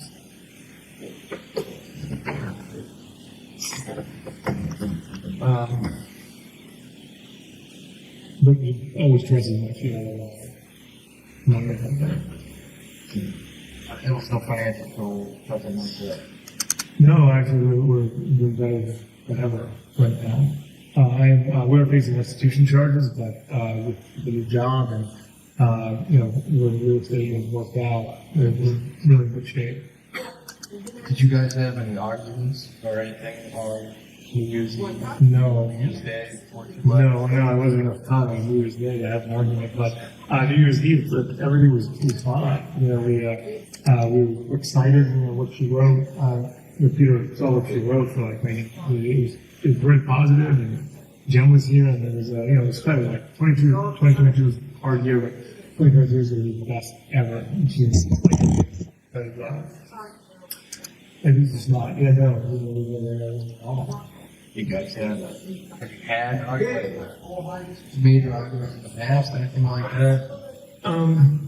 So the biggest, and again, some of the integrity is that we have arguments, but we're very aligned with almost everything that we do. We really have a lot of the same tastes, and ultimately we defer to each other with what the other person is good at. But the biggest argument we had in 2022 was when she had to go to Belgrade for 2 weeks, and that was the 2 weeks of vacation. And I was like, I don't know, you can use here boys for 2 weeks. So I have to go to Belgrade. So that was our biggest argument, and I couldn't get in touch with her. My mother wanted me. I couldn't get in touch with her for the first few days in Belgrade because the phone didn't have international. So I was upset about that. So that was another time this year that didn't have contact with her daily. So you normally have daily contact with them? Yeah, more than once. What's the longest you found with no contact? The 3 days in Belgrade, and there was the last week of December. There was some point in December where there was 24-hour gaps, which was really not normal. And then when she was supposed to be here and she wasn't, and I was like, I'm going to support person before you're missing an area. But 24 hours, 36 hours would be a lot of time. But I was making a big deal out of it over the last couple of months, and everyone told me to relax about it, and then I did. So I feel When you guys did communicate, what was the conversation like? Well, Just anytime, like, once when she's been traveling. Oh, yeah. To work. I mean, well, yeah, it's been like, she always says, hey, hello, and this is what I'm doing today. I said, oh, the boys are out. Sometimes I would just send photos of kids. She would send me photos of what she's doing. We'd have a recap. At night, I was like, oh, I'm tired. The kids are driving me crazy. She's like, oh, there's no food because I do all the cooking normally. So I said, I'm going to go to get something to eat. And, this is the recap. Because normal as if we were together. Yeah, as if we were together without being in person. But there were some nights that I remember December 23rd, 4th, 2nd, 1st. We didn't have those calls because I think I'd been sick and she was tired, so we went to bed. And the kids sometimes go to bed and you guys not coming, I told her to go to bed. I didn't sleep well last night, so we try to get some sleep tonight. So it's not uncommon for us to do very early. Is there any mental health issues at all with Ana? Did she have anything, any indicators to you that something is amiss there, or a diagnosis? No, and not for me. My mother might have a different opinion, certainly, but yeah, she's like that. Well, I guess I'm not. Yeah, Fred Pussy. No, it's the Fred Pussy. Not a mental. Yeah, well, sorry. No, I mean, probably. I really couldn't think of anything. I mean, she never, thought about psychiatry or even discussed it until recently. Has she ever been violent or anything like that? No. Have you guys ever had a physical confrontation? No. None of that stuff.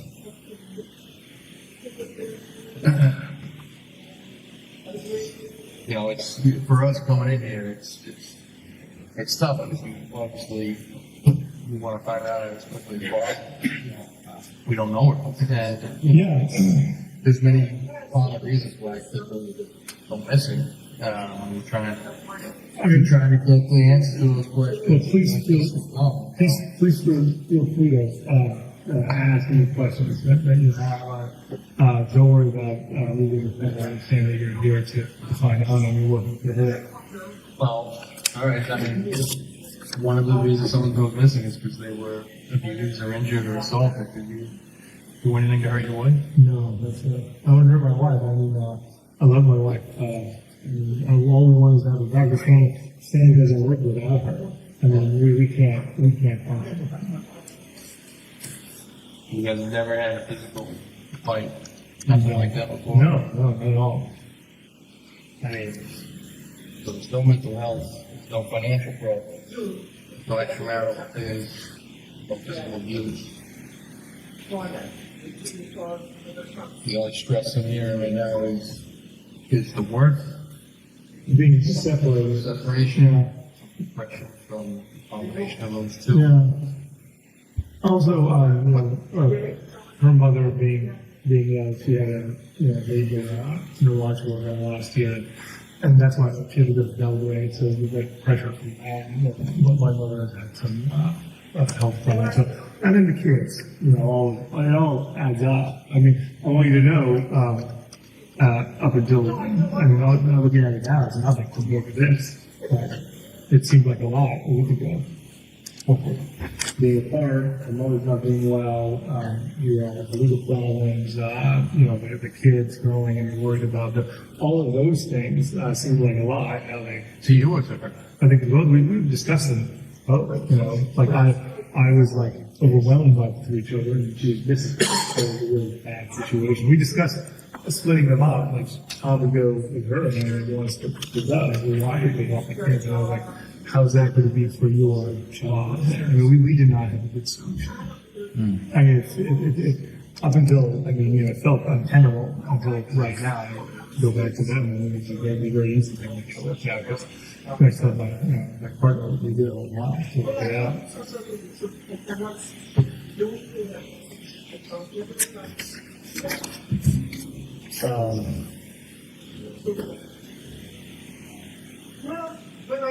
Where would you go look for it? If you could go anywhere right now, where do you go to look for it? You have a favorite place? You have We've, we rejected, we were telling everyone, we were adjusting, like, we would go to the hotels, the hospitals, and a favorite restaurant in DC, which is near the house. You know, there were investigators waiting there all day, and people were talking like that, said, well, maybe we should go there, but I don't know, Ana was not someone who would just want to, like, you know, go out and, she was adventurous, but not that adventurous, and she had a layover in, she was in Frankfurt, I think, and I told her that, you know, her flight was delayed, so I said, go into town, you know, I don't know. So that's something we'd want to do by herself. Okay, she always wanted to do with me, or at least someone else. I like to think it only do with me, but obviously, but I wouldn't be something, she would just go off on her own, like, you know, like my father would be traveling by himself and seeing TV and things like that, so that was not my experience of Ana. And this tough week last week, you don't think it rises to the level of wanting to hurt herself or anything like that? I just can't, I mean, I personally can't imagine that. But she did, I mean, I remember, I talked to Alyssa about it today, where she was a friend of Carrie Westbrook, and I guess she was going to go see her. They've been good, they came up with Mineral Washington together. I don't know what happened, she was trying to get there, but SIM card broke, and she was exhausted, not feeling well. I saw her, she was on FaceTime with Friday because the SIM card was broken. And I was like, you know, I guess Mary was waiting on some stuff, and she's like, hey, you're breaking up doing very well. It's the first time she's ever said that. I say that all the time, I'm not doing well, but it was the first time she ever said that to me. So that was new. And Jen said that she seemed different, but I mean, the extent that you're talking about, this extent is, you know, this is just unbelievable. Was that before or after Christmas? Before Christmas. No, SIM card went down after Christmas because she got in touch with me very quickly, so it wouldn't freak out.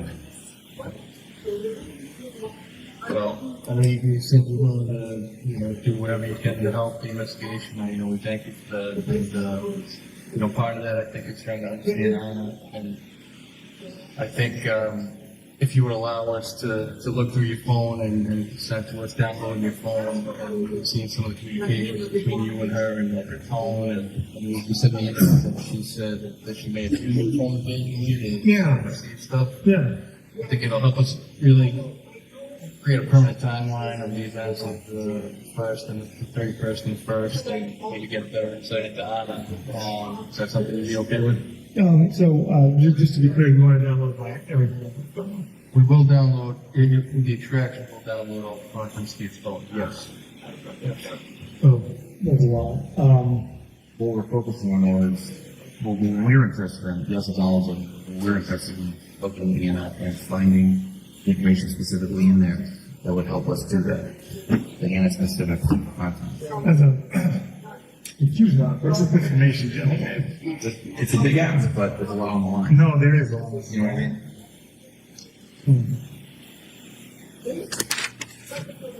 What's your concern? I don't know. Are there other legal issues? That's one of them. I guess my request would be, I'm willing to do any of them, but and my only request would be like, because Tracy might have called me today about what's going on, and Who's that? Tracy might have representing me. Okay. So she said, before you do anything like this, you have to talk to me. I want to do everything I can to support this 100%, but I gotta call her about it. She said before you do anything, like turn on the phone or anything? No, like before you do anything else. I mean, you know, she always wants to be here to talk to us. And I said, well, I'm going to talk to them and give them money they want. I have to ask her quickly about that. I'm sure it'll be fine. Or she might say, hey, can we just do the information that you're asking for? Right. Well, that's all we would be interested in. We'd be interested in different cases with on there and dates. You know, the 31st and the 1st for residents that are interested in your other tasks. No, I understand. And, you know, that instead of leaving, you know, that you represent by counsel, in that matter. I don't, I'm not legal, despite being a police officer, I'm not a legal expert, but, talking to your attorney, I believe that requires search warrant for that stuff to be used against you, and that's not what they're looking to. How long would it take for you to download it? It would take, once we hook it up to the machine, which is in Canton, it would take, depending on how many gigabytes it is, a lot of it. Yeah, how many years ago? Then, I don't know, it could be 30 minutes, 32 hours. Okay, so now it's, About an hour to download. Yeah. And I think it would be useful to our investigation. Okay. All right, well, I want you to know that I'm absolutely, that is my intention. Sure. And my only request is to talk to Tracy and let her know that that's what I want to do. And at least let her give me what my exposure would be in life. Just so you're aware, this is mine. We've got a lot of clients and not investigate the crime. This is a missing person. No, I understand. We're here at a community care taking function. No, Just so we're abundantly clear. I'm fully aware of that, and no, I appreciate it, and I want you to know I'm not going to. I'll be very quick with it. And if Tracy and I were talking in the morning, then what would be the process? I would just give you the phone, or I come to Hampton, or I have to be away from. I do a lot of work on the phone as well as the. We can come get it, and we can actually potentially do it here. Yeah. Oh, really? We have a portable device. Okay. Bring it here, do a download. The guy who works in my office that does it efficiently. We can send him over.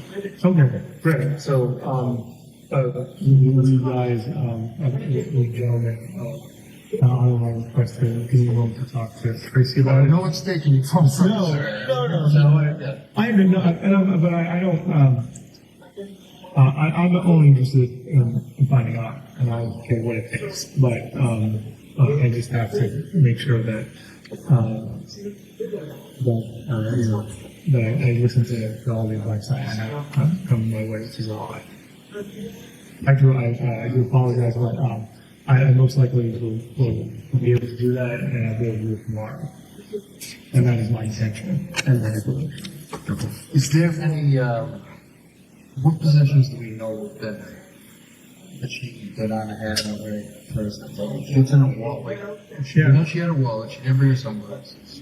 She has a ring and her wedding band, which is diamonds. Okay. So she's got the engagement ring, the wedding band, and then she has, I think she bought some, she had a ring and a necklace that matched that she bought in Serbia. Then she had her luggage, Louis Vuitton, Prada, and then she had a Prada bag, or usually a Prada bag. And then, what else did she have? She was a Rolex or Hermes watch. And, Rolex or what? Hermes. Hermes. H-E-R Hermes watch. She would have, she had some well-done nails. It was just wearing all this. What she liked? Yeah, I think she had the Rolex of the Hermes, but it was the Hermes watch she had. That she read with. Yeah. It's not here now. Yeah, so because everything's at Washington D.C. All her. What's All of our stuff is in Washington D.C. Like 2% of the stuff. But this stuff here came with her. Yeah, it's all this came with it. She said short black jacket, is that right? Yeah. But you don't know what kind of pants or she wear. Yeah, I'm not sure. And 100 boots is weird. Normally she wears those very leather boots, like Prada boots or something she wears. So, that was very familiar. So that wasn't really there.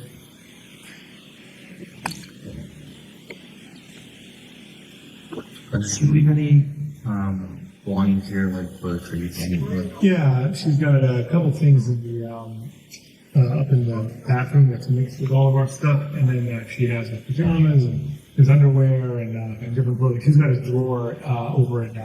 Remember when I took you upstairs and there was Brian's thing? Yep. Yeah. One of the drawers there is all clothing. Okay. But so she has enough clothing to last for a day or two, and then she has energy drinks and stuff. So. Okay.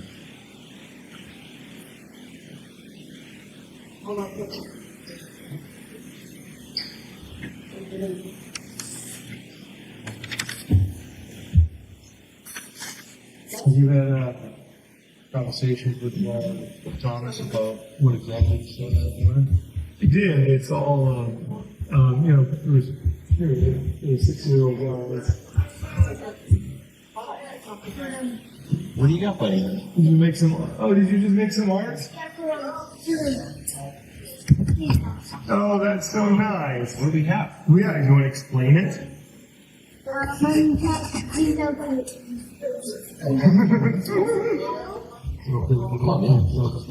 Yeah, absolutely. Oh, well, that was Like this. not bad for some, better than I could do.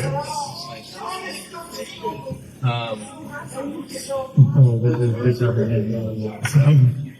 But the gist was that, and Thomas, when there's action, he loves it. So his mother came down and then said, "I gotta go." And then one of the things, "I love you. I love my sister." And then she left. And first he said she went to a taxi, and I said, "Was the car up here?" And he said, "No, it was all the way down there." So I said, "You didn't see the car?" He said, "No." And I'm like, "Okay." And then I was like, "Well, yeah." It's pretty much what I want to ask him. Yeah. So it's, yeah. I Yeah. think we get the same answer. Yeah, of course. So, It's all vehicle that you got into the obviously helpful. Doesn't sound like you did, but we'll ask him again. yeah, and he kept saying it was a taxi, and I was like, But but I just I know you mentioned. What I can't remember. Did she normally take Uber or Lyft? normally it's Uber, but she has Lyft as well, I know that. Have you guys ever called like the local taxi company? I called, John's Taxi or something several times. I forget what it was, but I pull it up and I would call and go across. I would call in the mornings. I didn't book here on time. It's very hard to get into like 5 in the morning. Right. How did you normally get into that? Yeah, but Uber. Yeah. Did you guys get in touch with Uber? That is one of the people that are getting back to us. There's we've called as well, and they not. But I said it's they say I'm sorry, I can't do that. Right. But that's like a Jim at Beller, like we just have to find out what the Uber took. And I was like, that would be helpful, yeah. And that's under her name, like Absolutely, yeah. open our business account or anything like that. All of the apps and stuff are under the app. It would be under like her Tissue Spy? or Nip. Oh, no, I don't think so. Something like that. No. The last thing Nick was that credit card. It's a pain to change names over in all your accounts, and sometimes you just leave it alone. Yeah, well, see, when we actually moved it to Europe, and then when we got married, we moved it to Nick and Walshe. But I don't think there's anything left, really, kids, but maybe in Belgrade there is. And she doesn't have any children, that's all. Okay. Just serving She that. does, She had to let also. yes. Okay. Where does she keep the Serbian passport? Or does she carry it around with her? Yeah, she does. No one has a U.S. passport with her. She carries with the Serbian passport. She wouldn't carry it because it's not useful. They won't here in the United States. Right. I'm just gonna sneak in there. If they're asking Thomas Yeah, questions, I don't want to ask them the same Oh, questions. yeah. I just want to see if they're asking them.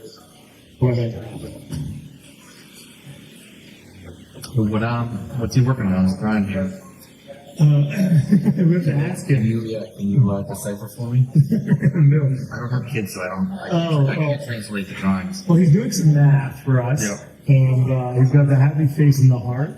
So then he's got his spooky movie stuff over there. And then, and the kid for her is new to me. Actually, no, it's not true. He enjoys that. He was doing a colorful, rainbow before, and now he's doing a colorful heart. So, the kids have no idea what's going on over there. Having a rainbow with the hearts. They're so used to the last 69 birds, and then both of them on the counts of girls. Yes. She's like, hey, I'll talk to you later. Okay, see you soon. Bring coffee.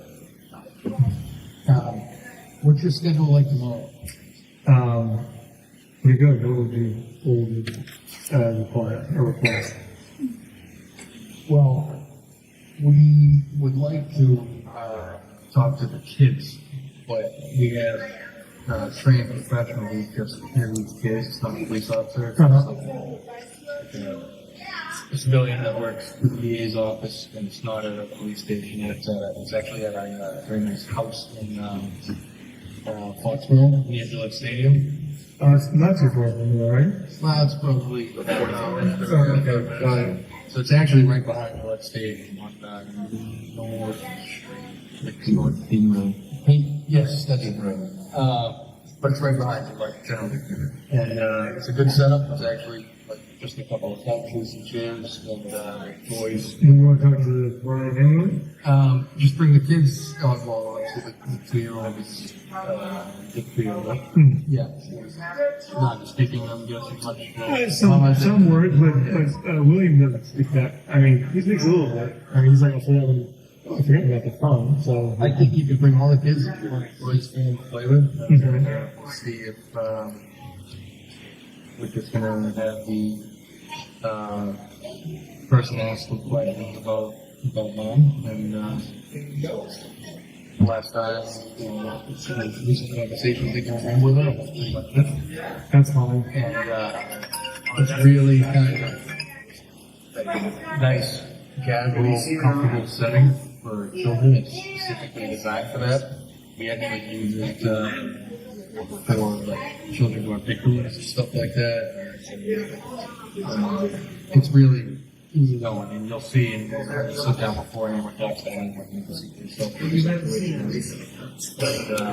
if you can get, I think we can get the kids in tomorrow. What time? I don't know what time yet, Okay. but we can call you in the morning. Yeah, I gotta just, we're normally taking to school, so, I'd certainly be willing to organize that, and I'll talk to Tracy about, maybe we could do all of it tomorrow. That's actually, that one's a good, that would be convenient. We could just. Well, I mean, we don't have extra time. I'm emergency, so. Yeah, so. Yeah, I mean, what time is your about 7 in the morning, is that? Unfortunately. That's what time I almost gets up to. Yeah, no, right, how old are your children? 1.5 and 4. Okay, yeah, so, yeah, the 4-year-old, is starting to maybe talking feedback, right? Oh yeah, he's fresh. Let me see if I can get the time here. Yeah, it's usually a really nice moment to the questions. It's just a conversation. It's fun. If anything that you feel is going to help, I'm willing to do.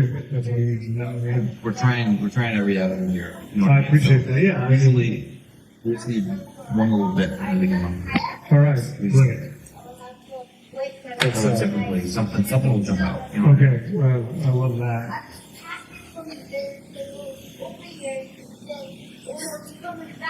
Oh, the tongue's gonna be time of his life. This is one of the problems. Yeah.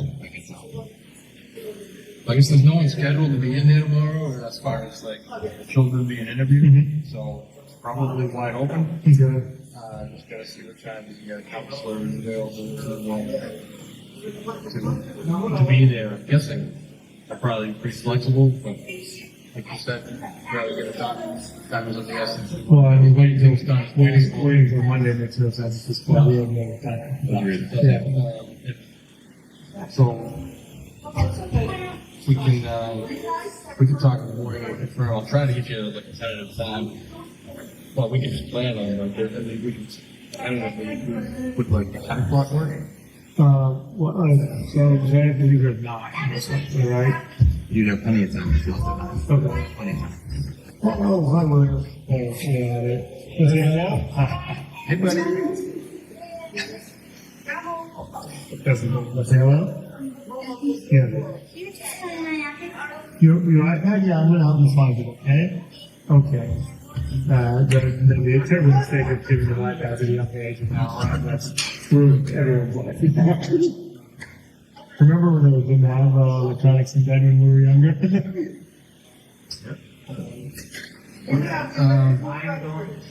Well, my boss and Cam is like, give me a time shortly, so before we leave, before they wrap up, and now we can set something up.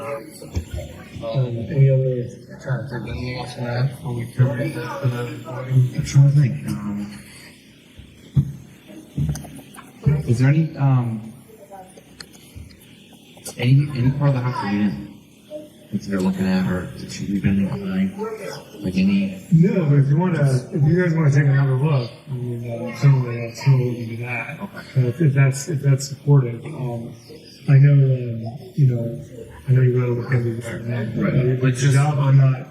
But it's neutral, so don't worry. We got a new set of eyes, so I just check. Okay, yeah, hey, I love that. Yeah. Is there an attic?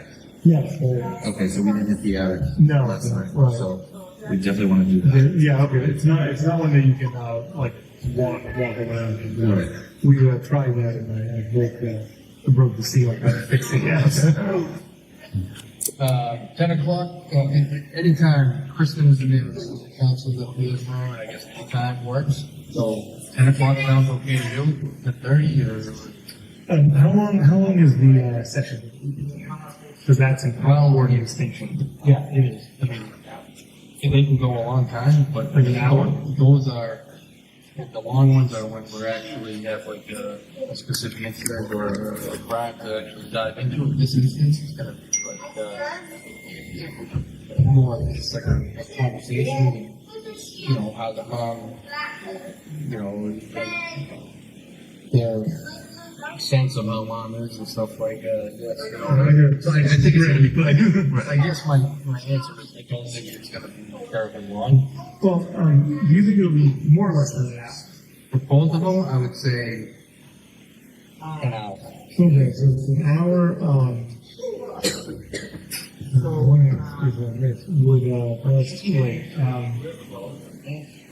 Did you have to get back or something? I'm just trying to figure out timing. I think 10 would probably work out just fine. So. Okay, so let's plan on 10 o'clock. Before we leave, we'll plan out for about 10 o'clock in the morning. Fine. Okay. Yeah. All right, so you don't mind if we just take? No, I have to pay him before. Yeah. No problem. Yeah, do you want me to, I'll mark this up. Yeah. All right, it is, 2053, Thursday, January 5, 2023, sheriff report. Sergeant, I'd like to ask some questions about January 5. After that, well, actually, there's people talking in the room. Who are they? The people talking on the table? No, there's conversations going on behind you, it sounds like. What's going on there? Detective Lieutenant Lopes and Sergeant Buchanan are interviewing the defendant's mother, Ana Walshe. And after the interview, did you have the opportunity to walk around the residence again? Yes. What did you see in the attic?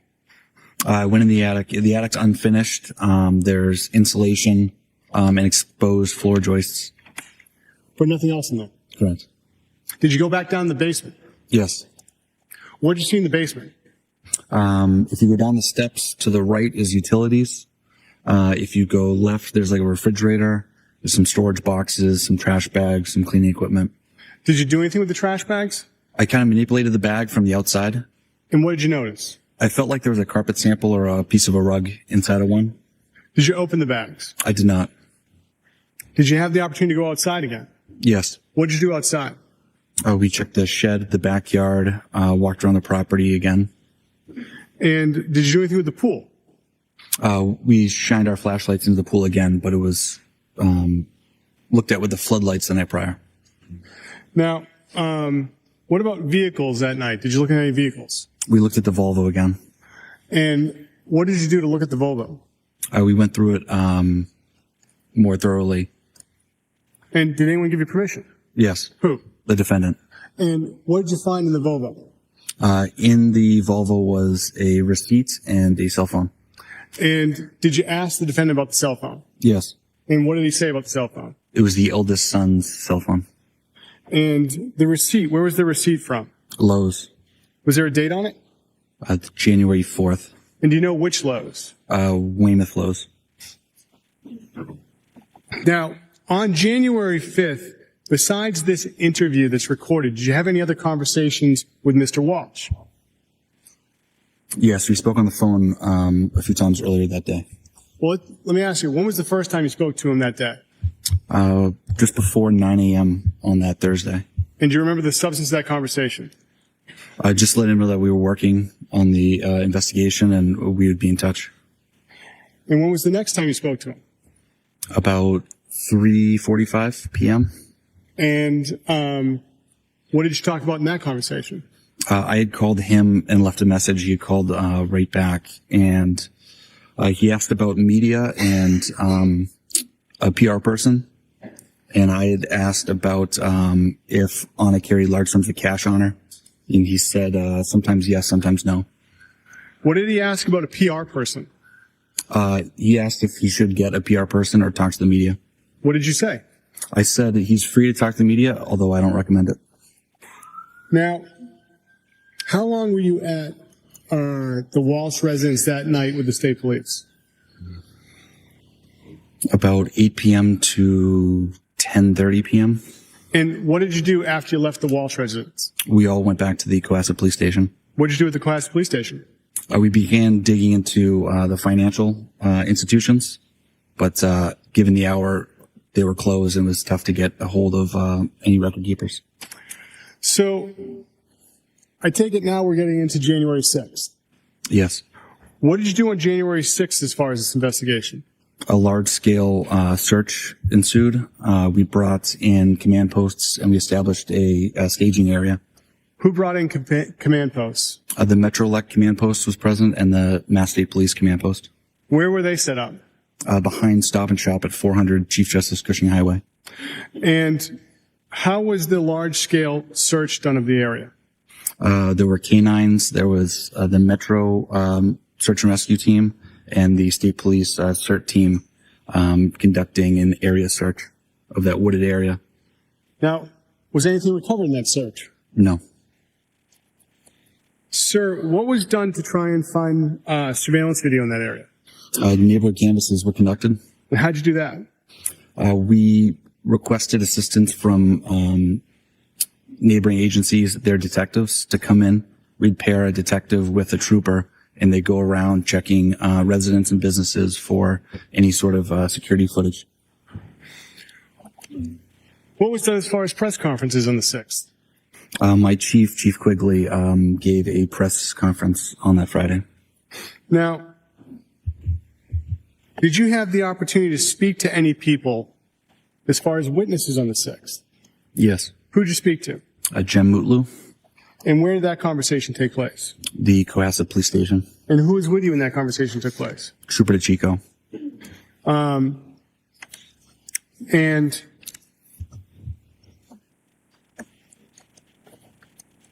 that day on the 6th, what was done as far as obtaining any digital devices from the defendant? We collected on consent some digital devices. And who went there to get those, if you know? Lieutenant Fanning, From what department? Mass State Police. And now, sir, when is it the next time you had the opportunity to speak to Mr. Walsh? After the interview on the 5th? I spoke to him on the phone Friday. The 6th? Yes.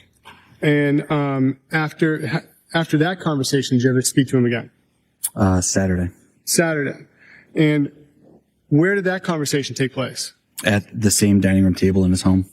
And who was present for that conversation? Myself, Trooper DeChico, Trooper Proctor, Attorney Minor, and the defendant. And about what time did that conversation begin on the 6th? About 2 p.m. Was anything returned to him on the 6th? The digital devices that we had on consent. And were you present for that? Yes. Now, have you had the opportunity to review the statement from January 7th? Yes, And does it fairly and accurately reflect the defendant's statements? it does. Your Honor, the Commonwealth would seek to have marked as Exhibit 55 the next drive that has the interview from January 7th.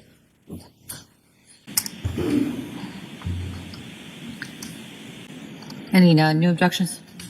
Same objection. All right, they're acknowledged. The audio from 1/7/23 is now marked in evidence as Exhibit 55. Your Honor, with the court's permission, may I begin playing Exhibit 55? Yes. Thank you.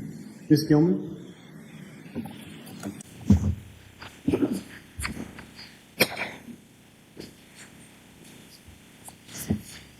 The recorder is on. It is 13:52 on 2023. My name is Harrison Schmidt. I'm a detective with Cohasset Police. Present is Dave DeChico from DICICCO. Proctor, PRO, CTOR, Detective of Norfolk County, Police Office. Tracy Minor, attorney for Brian Walshe. And I'm Ana Walshe. Thank you. And we've agreed that I get a copy of the report. Absolutely. No problem. We were just talking about booking the emails and passwords that Ana may use. And, so staying on that topic. Let's just try to go through all kinds of communication that we don't on. I don't know if she has a cell phone. Within that cell phone application that you have no driver. Mm-hmm. And does that generate a separate phone number, or is that just then have texting like WhatsApp? Yeah, it's, so she's used WhatsApp as well, but Viber is actually gets in touch with her sister mostly. But she used it a lot when she was in Belgrade. Did she have any applications on her phone that generate a secondary telephone number like that you know who? No. Did she make any calls from Instagram? She might use Instagram. I don't know much about that. And that the iMessenger stuff has been people calling her on that. It's been coming on my phone over the last week, so. And password for Instagram. Those are the passwords that we use for stuff for banking. So I don't know if she uses it for that or not. And pay over at this capital B, local, $1 at the end. Right. She usually uses that for accounts that we were that she wanted to get me on. So like the credit cards. So maybe bank accounts. I don't really ever look at the bank accounts, but Netflix and things like that. Back to any other methods of communication. Well, Facebook for what you have access. I don't think I have access to that. Whatever she put in my phone is what I have. But Facebook, Instagram will allow you email, text, and phone calls. I mean, phone network, if that's it. Yeah. Right. So that mode would be something. With regard to the financials, we talked about, we gave some lists of 5 banking institutions that you guys use. Biometric Fidelity, there's Apple Credit Union, Long Red, Liberty Bank. Yeah, brand new. Liberty Bank. Liberty Bank is a credit union or something, and they have they have one of their locations right here in Middle. Yeah. Or is that the president's in Virginia? Is it Liberty Day or Liberty Home? Liberty Day. Okay. Isn't she recently opened account in DC? I think she's using that credit. Okay. What about, yeah. No, I had a credit card from Capital One. You wouldn't have access to No, definitely. No, that's what I'll, no.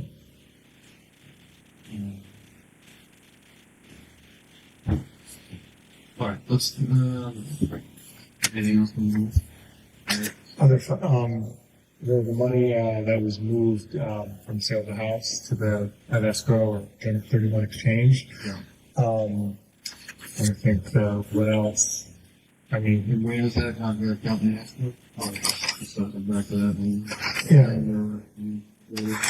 But I think you said, what was that, what, 4 million? yeah, so 200,000. And is that, those are proceeds from sale of the lift street? Yeah, yes, 10, December 20. December 29th on sale, like we told. That's when the money hit, yeah. And, what is the property that James slated to go into? Well, there wasn't anything, chosen yet. There was possibilities of multiple work, but there was also, talking about something here in Massachusetts. Okay. But Baltimore, I think, was the main focus. Yeah, you guys haven't going for No, there has been nothing. And, you have a couple other properties in there? A 2 in Lane, none of it here. Yeah. And any other, assets?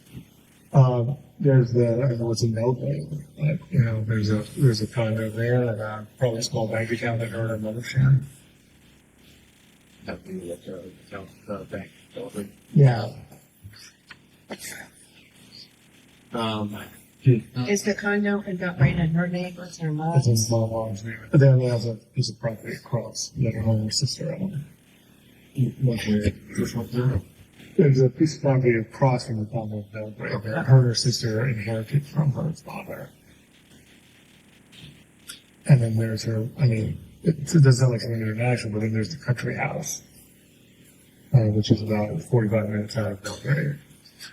That's in her mother's name. It was never in her father's name.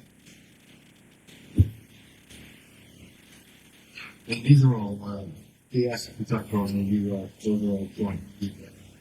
Correct? Well, everything's not his name. Well, yeah, they're not a thing, but, all right. Is there any, business dealings, firm that you consider on her own without your, Is that my knowledge? well, without your knowledge, you would know, but without your, like, report to those things, like just kind of like, this is my project, I'm doing this, that sort of thing, Yeah. I don't hang with. No, that's not how our marriage worked at all. If she was doing something like that, then I would have zero information about it. When we talked about everything, when she was looking for the dog, she was looking for a new car, all these things. But her business, like, obviously, Spire and then was real quick, was the full. That's Only, my company, the Lex company. Yeah, it's a cybersecurity training company. And that's a new company that I've been working on, with, my business partner. So that's what I do when I'm watching the kids and doing other stuff. So, that's my main focus, and we're building it up over the last 2 years. you got it off the ground running. It's off the ground running. It's not profitable yet, but we're looking to go cash flow positive this year. Training, yeah, human-based cybersecurity training. So there was that.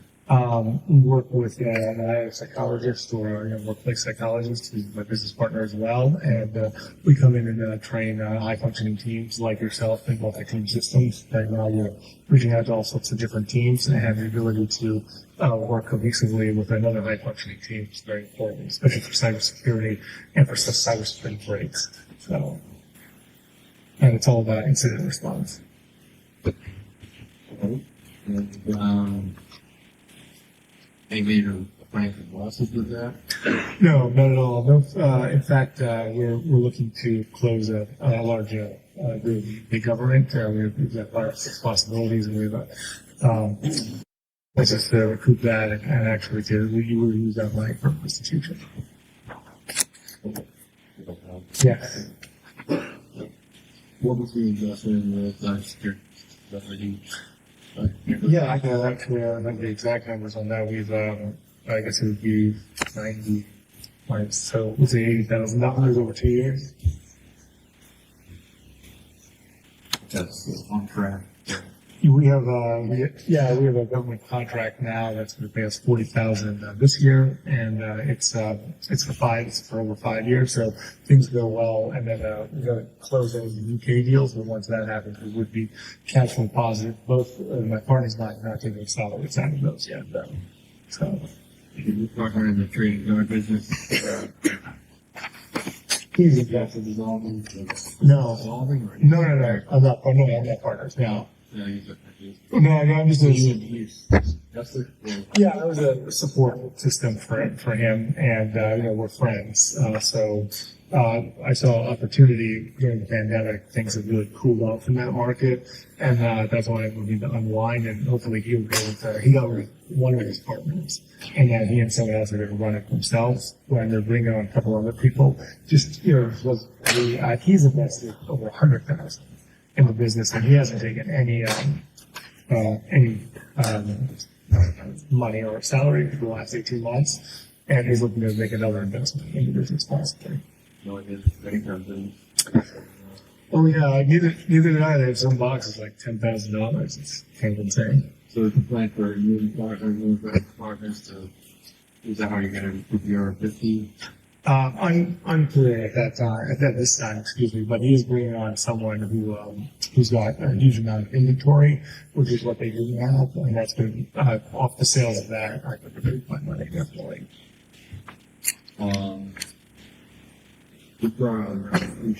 Yes. What is the timetable for that to be resolved? Going on. We don't have a timetable.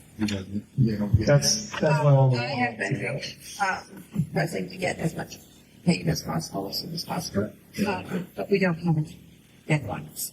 So is the case of devastating? How that works? I would like as much restitution as possible to be paid prior to sentencing. Yeah. At sentencing, whatever money has not yet been paid, we will have a time period to pay it on probation. It's usually 3 to 5 years, typical. Okay. But it's always beneficial to everybody, to the defendant, to pay on things as quickly as possible. So that's always my goal, but there's no timetable imposed. What's the total amount of the restitution that's settled? Like, ballpark. But are going to 50,000. Well, we've already paid close to 200,000. I'm going to pay that much. 175. I got much. It's a little complicated because Brian's mother had a bail money of 75,000 that she has pledged towards restitution. So once he's sentenced, get that back, but she's not getting it back. It's going towards restitution, and I think we paid. So 165. Yeah, and there's there's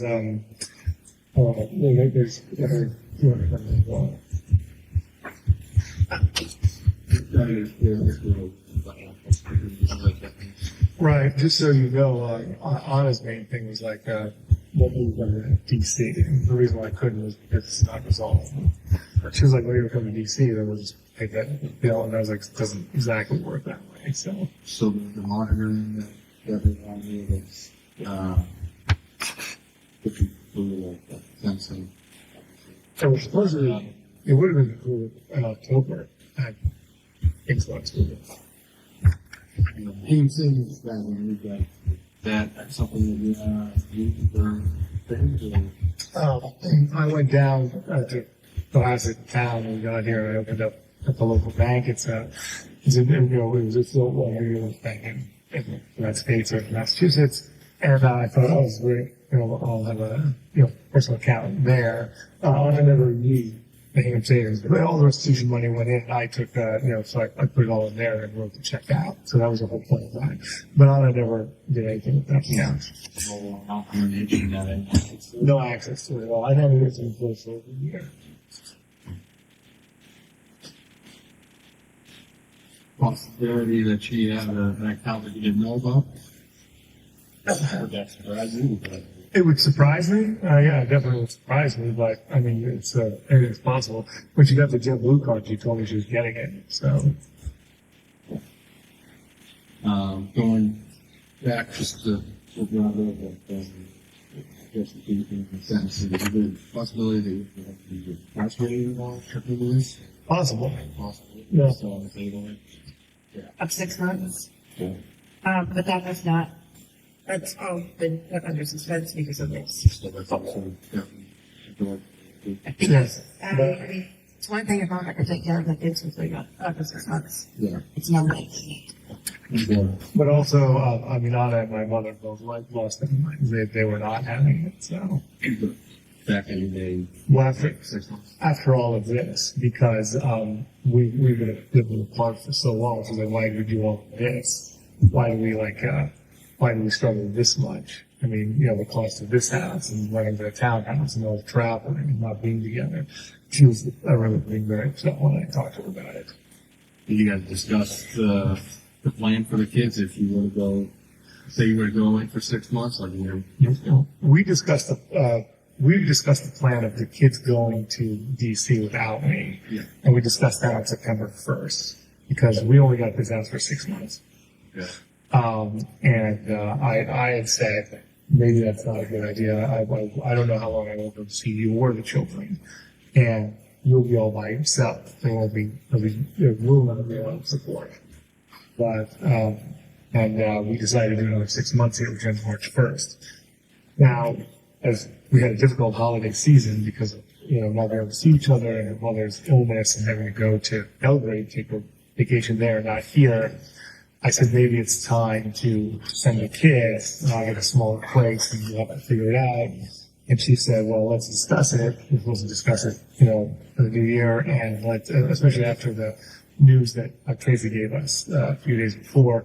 And also, what's Tracy going to say if I take the kids and I try to deal with the kids? And I said, but I also said, you're exhausted without the kids. Think about what that's going to be like, having 3 boys at the house and we want to leave home. So there was a lot up in the air. There's a lot of stress with that.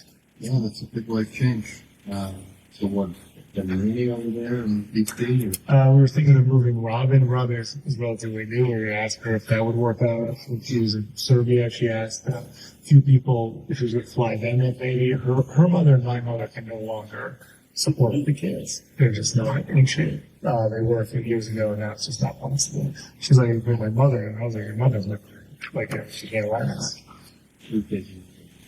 Yeah. Well, I mean, they were watching. Her mother did help us a few years ago with 2, but it just wasn't possible anymore. So, especially after her general large ticket last year. So How did that conversation, where did that rest? Where did you guys, well, I left a message for her, and I was going to get more information from Tracy. And as we going to speak to Ana, and I thought I'll speak to my mother about it too. They both have a huge investment. Nothing had been decided, but that's where the thing was. okay, so I'd like to go back to the first last year. We really need to find out what you did that day and what timeline for you. I know that the previous couple interviews told us that I had left him at 6 and he got up at 7:30.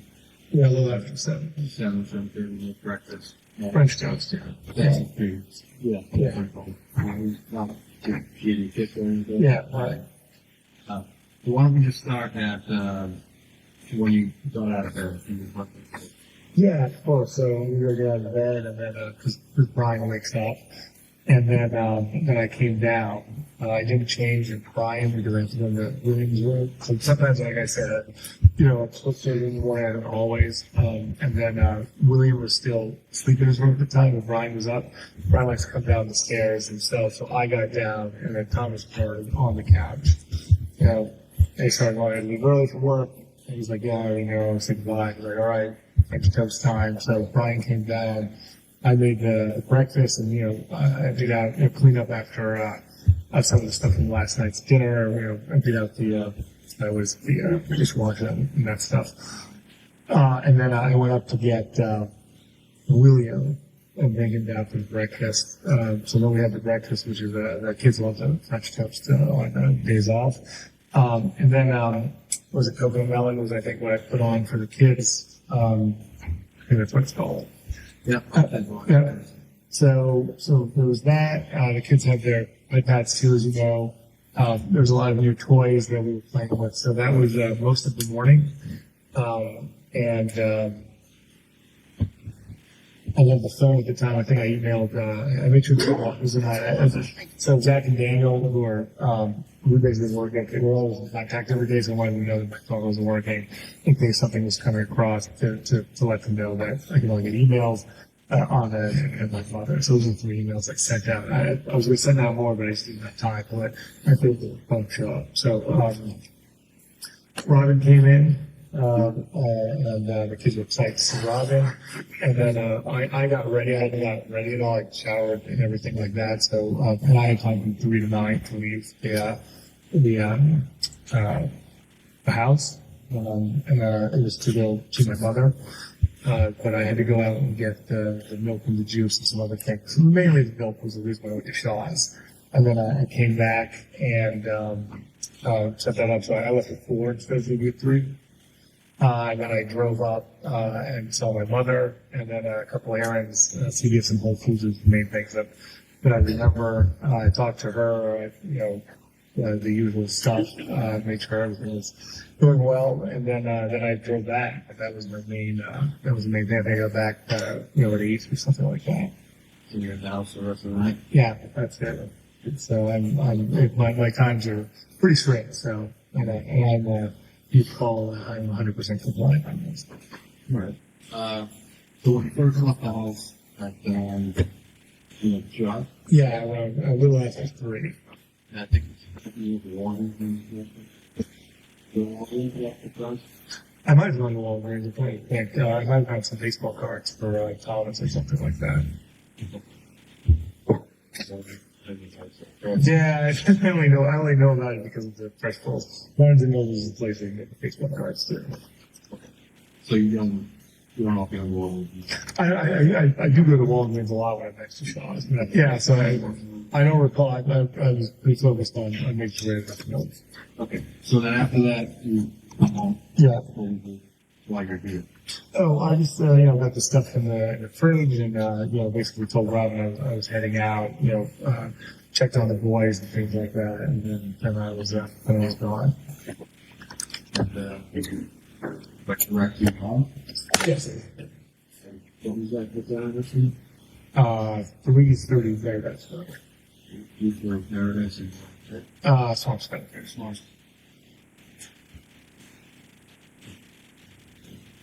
your condo. What? Your Condos on one, yes, sir. and that's project is a St. County Swamp Truck. It's at something called the Landing.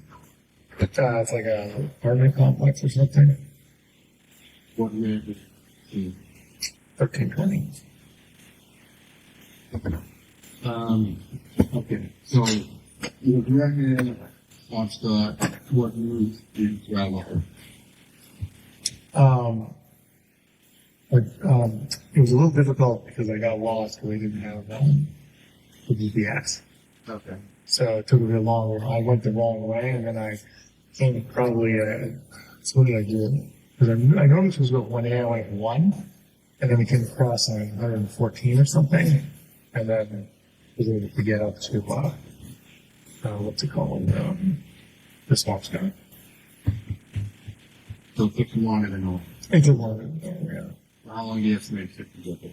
A no, I mean, with no traffic, you can make it in, maybe 60, 70 minutes, but I probably took I took over a little bit over 90 minutes, maybe.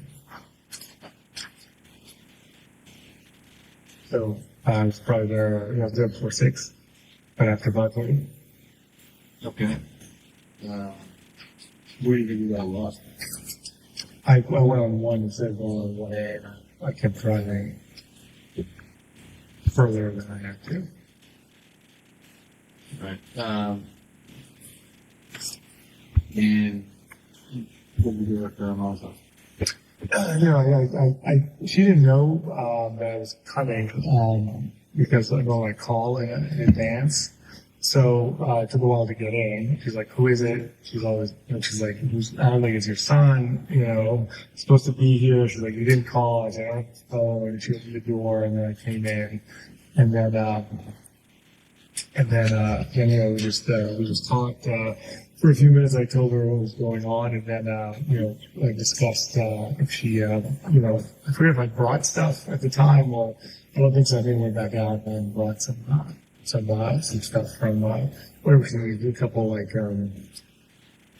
forget what it is, but one of the foods that she likes. I have the exact name of it, and it's a couple things from CVS. She likes cleaning pads. Is usually she can't have enough gloves and cleaning pads and things like that since the pandemic. Okay. So you left your mom to CVS and think there's what more left here. And then I was just in that area, that small Scott area. The whole food CVS. Yeah. And what else? Not that I able to stop. Sometimes I would stop and shop or what is it? Home goods, but not this time around. You probably wouldn't have stopped going for the whole. Well, they have the food. Also, the food for the dog is 25% more expensive at Whole Foods than it is at Stop and Shop. So yeah, so there are times where I would go to get stuff, and obviously Market Basket and things like that. So So you got some produce not to be involved. just a little bit, yeah. She does not require beef for that. So And back in us after 2 years of food and what you said you remain there. yeah, just a little bit. We just discussed things, and she was like, "What's going on?" And she actually, we discussed. What Tracy had said. She's like, she basically said you have to see the family is one of the takeaways, and that was that was next to me very good. What's your plan on the ultimately get the PC going with you? Yes, she's coming with us. Okay. Oh, she's going to live in a separate residence. She's independent, but much closer right now. We're really struggling because she's been far away, and she's like, I'm not moving, especially after the pandemic, and I'm certainly not moving temporarily. So that's why she didn't move down. She was about to move down to Tallahassee, but then we were moving, and she was like, okay, well, until I know where you guys are, it's not happening. So I get that. That makes sense. Yes, we were going to bring her to what's the place in Hingham, the Landmark or the. I don't live down there. Yeah, Shipyard. There you go. Thanks. Yeah, I thought that would be good for her and close enough. Okay, so you guys, you're there, and when you come home, you stop anywhere on the way home? No. No gas loss? Oh. I don't think so. No. I don't think so. Okay. I got gas. I'm sorry. I think I'll have to check on that. I don't think I got gas. You only get things with gas or credit card? Yeah, I was about to say I usually pay for stuff in credit card, so if I did get gas, I'd know. Credit card and I use a free card. the Yeah, the Chase free card.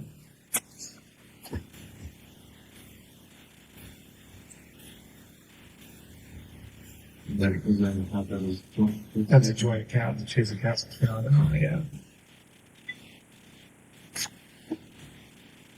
Okay, so from Swampscott, come directly home, and then for that, because I looked at you, wanted to, Yeah. that's all right. Yeah, it does sound about right. In the Windows records, it has like a description of the Well, you have to notify them in 1 week, right? Right. And what is that done? Is that done with one week, tell them Oh, no. every day? Is that No. So, with Marlene, every Thursday I send her an email. If you go through my emails, you can look through all of those. And I say, so these are the requests for the week. This is what I'll be doing at this time. May I have permission to take, to school or whatever it is. Now, there are some other things that are constant, like taking the kids to school is all set up, right? So I have to take school from Monday to Friday and stuff like that. So those I don't make requests for. The other things, like I have to see Tracy in person, or see my probate lawyer, or support my mother, or take kids to a game that's not. I make those requests in advance. If anything changes, I am able to ask about changes. They're supposed to be 72 hours in advance, though. So same day would have to be an emergency situation. Okay. I think that particular trip that on Sunday when we went to Swan's Drive, the description says mom's robbed. Yes. So I was supposed to take, because she was having cataract surgery. So she was coming over. What was it happen? So she was going to come over. I went and I picked her up, and I brought her back to the house. So she was okay. So let me figure this out. We went on the 20th or something, or the 21st for surgery. At that point, she couldn't do a lot, so she was at the house here to take care of her. Then I drove her up, set her up at her place so that she could be comfortable away from the kids. She's not able to stay there for extended periods of time. And also so that and she likes to leave on, and I can have time alone as well. Then I went to pick her up and brought her back, and then she was going to stay until first. She left early, and I said, I'll come up. And she's like, I have everything. And I said, okay, I'm all set for Sunday. I'll come up and make sure you're all set for the week, so that we're all, everything's good. I'm glad you're feeling better. So we didn't know how fast she recovered much quicker from this cataract surgery than the first one. So I went up to support her and set her up or off so that she made sure she had everything. So the day you did drop out early, what was that? No, her car was here because we brought her car in before her surgery, and then she's like, I can drive, I'm fine. She left on Thursday. Okay. So you're here Sunday night. You go on Monday. Do you have any scheduled? I can't call my head. I think I don't believe I had scheduled time on Monday. I probably took. I guess I did a little bit scheduled time to do things with the boys. As normally it's for school, but they didn't have it, so I took Thomas for. I really think Thomas for ice cream or something like that. So to mix it up a little bit. And what was the other thing? I think that was it. That was the only time I left. I don't remember leaving in the morning. I thought you said Thomas. Other boys stayed here with a while. What time should you I don't remember. I think I had her come over pretty early because Ana had left. And at the time, I didn't have the phone. If you look at the text messages, she's like, so when she left on Sunday, I said, hey, can you go on Monday? I'm all by myself with the boys. I don't know what's happening on the phone. She said, sure. But she texted me and said, is 9 okay? So I was getting in touch with her. We didn't have the phone at the time. But I said, yeah, that's when she went out and went through all the garbage in the middle of the day, looking for the phone. Yeah, just employees sometimes get so. Right, yeah. Is there a speaker? There was a speaker, and then there was the coffee grinder. That was kind of weird. What kind of speaker was it? I don't know. It's something that Ana had gotten, but when once it was clean, it didn't work anymore, so it all went back in. But I appreciate Robin bringing it all out. You guys send me on the Google Books selection? No. Okay, so you recall once on month. Yeah, that was. I think usually I get a treat with my father. So I kind of one-on-one time with him. Louis and Brian also like it, so I'm trying to mix it up. But I don't have a huge amount of time. Just the rest Oh, I knew it was over in Eagle. It was good. Yeah. What we got home? I think, is that what we wanted? They wanted to go somewhere. It was like, he was asking about somewhere else. I think he wanted to go to, Press. He wanted to go to Press, which is the, what's that place? Press is in, Norwell or something like that. No, it's actually, it's a healthy place where he thinks he's getting a chocolate milkshake, but it's just a chocolate banana.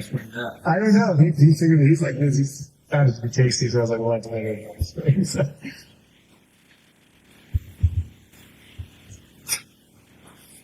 So, for the Monday, I mean, at what point do you really start to get nervous? concerned? Monday. Yeah, when I had the phone, once I got the phone, she was getting in touch with me. I was like, well, this is like, that was weird. And we're over time, basically. So, I told her, yeah, all the time. So, but the week or so before, we had the same situation. Yeah, for Christmas and everything. So, I didn't want to freak out at that point. So I was like, you know what, let me see what happens in the morning. And then that's when all the texts started coming. I was like, at 6, I wake up pretty early. So I texted her, I was like, what's going on? That's when I got in touch with Alyssa. And she told me to calm down, and my mother told me to calm down. And Sandra, her sister, was like, I was working at 12:31. No one seemed to worry, but I was like, maybe maybe I'm being insane. And I almost called work last time. And Anna's like, do not embarrass me at work. And my husband calling around for me. So I was going to call on Tuesday, but I didn't. And I should have. And then I didn't hear from her. And then on Wednesday morning, that's when I called. I started calling the line. I don't have a number of someone at work, I realized too.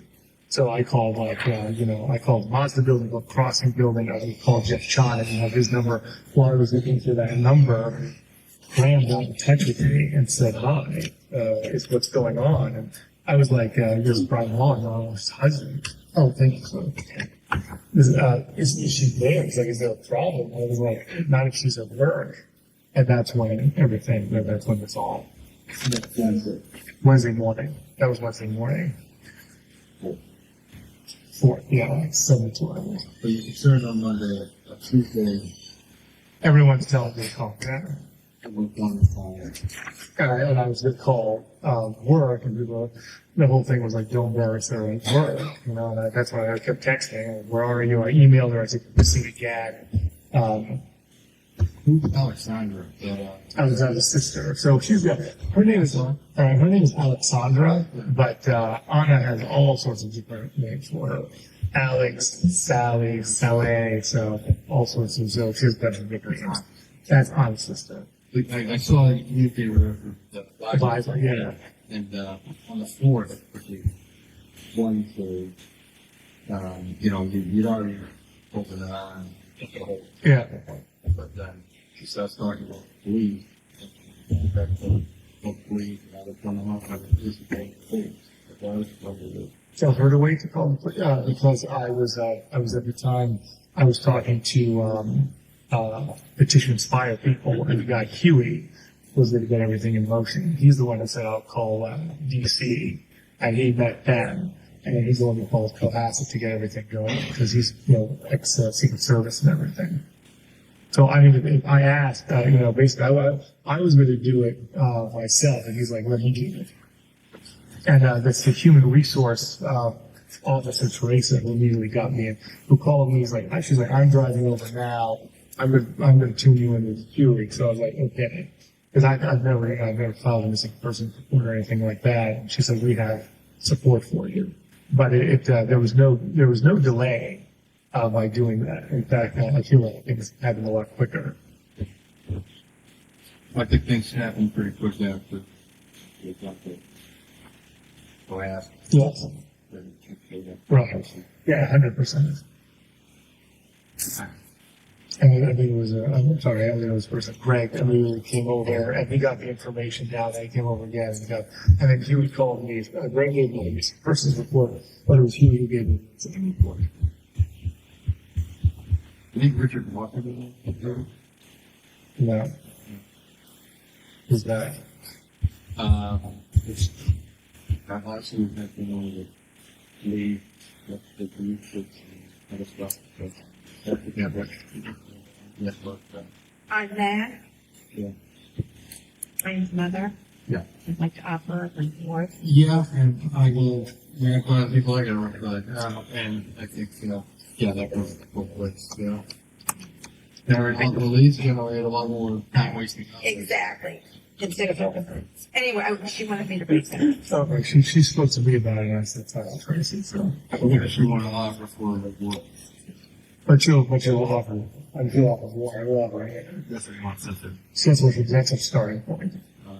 Yeah, that's before that. But before we do anything, we're getting approval. No, it's important that we still. Sometimes big public announcements on there all in and off. Right, no, We're no, not- we don't want to do anything No, we're- that's going to impede the investigation. No, we're working in alignment with you. That's our focus. When I told you that next thing about the media, Right. all you picking up Yeah. and the words, Yeah. that was kind of one of the same.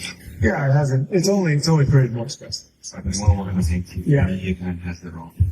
Yeah, right. Sell newspapers. And that's why we brought Tracy's here to, basically a cool guy that they get a bit of time where the rest of us are not operating really very well, and also to protect me for my other people and stuff. Yeah.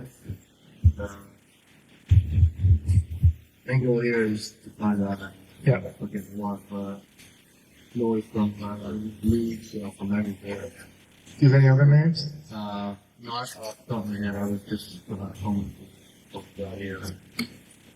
Okay. I figured what doesn't know. No. Do you have any other information? No, Alright. not right now. All right. Obviously, he doesn't. Is he an Uber driver or a Lyft driver? Richard Walker? Yeah. I don't know. Do you don't even know if he exists. Okay. I'm asking, Why don't ask that? Ana had a regular, I don't know if it was Lyft or Uber, but said that, if someone out here, they can't recognize, it was the same person, Oh, really?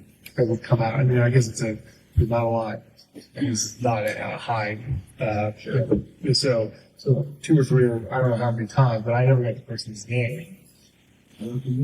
No, just that he was, very nice and, good driver. No, I didn't get any info. I didn't think about it. I mean, but I know that she normally you don't see an Uber driver twice, and I think she saw him at least twice, if not more. Some people, I don't know, have directed for the company. Right. I don't know if that ever. Yeah, I asked, "Are you doing that?" At the time when I asked, it was a while ago. She said no. So I said, "Are you going to just hire him directly?" She had said no. So that's where we left it. That must have been a month ago or 2 months ago or something. And what's your service look like? I'm pretty sure it was Uber. It could be Lyft. I never, she was running both of the apps and seeing what the pricing was always. Black. I don't know. She usually gives us the regular stuff. Whatever was available. And she was leaving very early in the morning to harass it. So there were days when I was awake early on, and she was worried about if she was going to make it to the airport because we couldn't get anyone, or they would be 30 minutes out. Obviously, a lot of missing, public and many people are going to have their suspicions for you. Sure. That's something to hide. Tracy is prepared for that. Yeah. We know that's not lost on you, but it's important for us to hide out of the timeline for the house. Well, and then suspicions ran quicker and so forth. Sure. And that's part of the reason for the timeline is what did on Sunday and Monday. For the equipment, but it's just what there is one you have to think harder. When you left on Sunday or when you went out on Monday, stuff that you can verify. You can't verify. You basically want to know where you went to what and where your stuff. And, but we also like to hear from about that. So, as far as the trip on Sunday, the first time you left the house was to go to Shaw's. Yes. And after going, Sure, I forget it. Awesome. back here, back up towards one. Right. Route down again up there. Is it Route 1? So from here, that's when we need to get right to start. So you go right, and then I drive over to, I get over to the, I think it's Derby Street, right? So I take the left and go through all that. Then I get up onto 93, is that right? Or something like that. And then then I get to Boston, and through Boston, and then one, I guess it's really one anyway, so one somehow. Because I've got so used to not having directions, right? Or having directions, not having directions. It's just, and then I got myself further up than I should have, and I came across. At what point did you go down like that? The ship. The ship. I remember that. So there's there's a ship on the north shore. So you're on Route 1, there's a ship, Christmas tree store used to be there, I think on the right. Yeah, so I think I've gone too far. And I don't know how to use my GPS in the Volvo, because I never use it. Okay, so you turn around or you keep going? No, I looked around, and I think I took 114. I'm not sure. I just took a right because I knew that I knew my mother was here, and I was like over here. I need to cross. I guess you got off and took on 114. I think so. Yeah, that's. I remember that. And that brings you over what to what? Well, I think it brings me over to Lynn. And from there, I snaked around, and then got to the water and up to Swampscott. You took your condos and Lynn checking out? No, I did not. So those occupied, right? They're both occupied. Yes. You're welcome to. I mean, we have to talk to the tenants. You're welcome to look at them if you want. Okay, so you cut through Lynn and you go directly off the highway. Yes. And to the, how long did you have to do? Not long. Just a good question. I'm only on the timer now, but let's say 15 minutes. Okay, so you estimated it took you about 90 minutes to get there, is that right? Something like that, yeah. So I left around 4, so I should have been out of there by 6. By 6 or around that 6 o'clock time. To go to run the errands? Yeah, I run the errand, and I got back, and I was there a bit longer, and then back home. And again, the errands were pretty open. Zillion was there.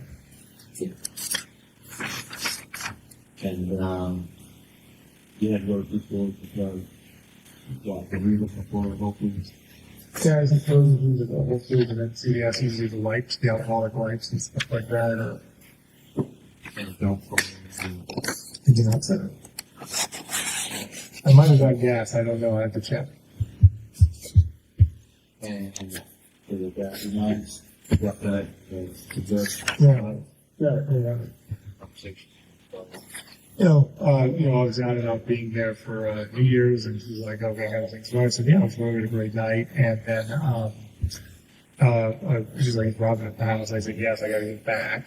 And she came late, and I don't have my phone, so my mother was worried about that. She's like, "Leave your phone." So there's a lot of discussion about that, and then me getting to see with the kids, she's like, "I can't like this going on too long," and that was pretty much it. And now a lot of the surgeries are done now up here too, so it's a good. It was like it's a good time. I've done the cataract surgery. I've had all of my my checkups for my lungs, so it's a good time to go.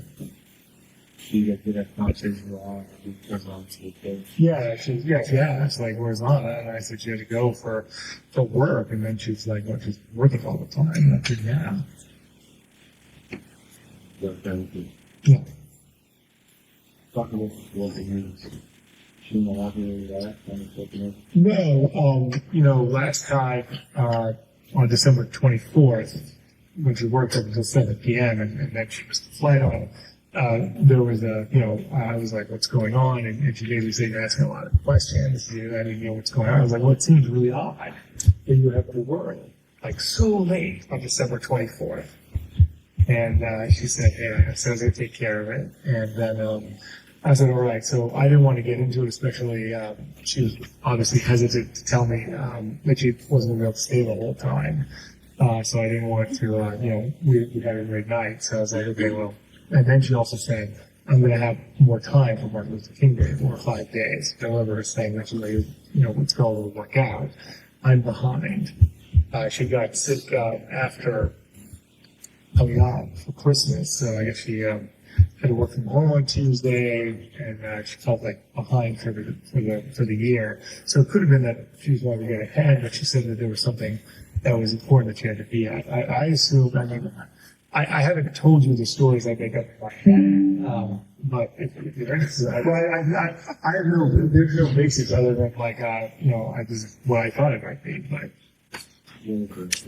I thought something at the Mazda building. That's where she was till 7 p.m. On the 24th of December.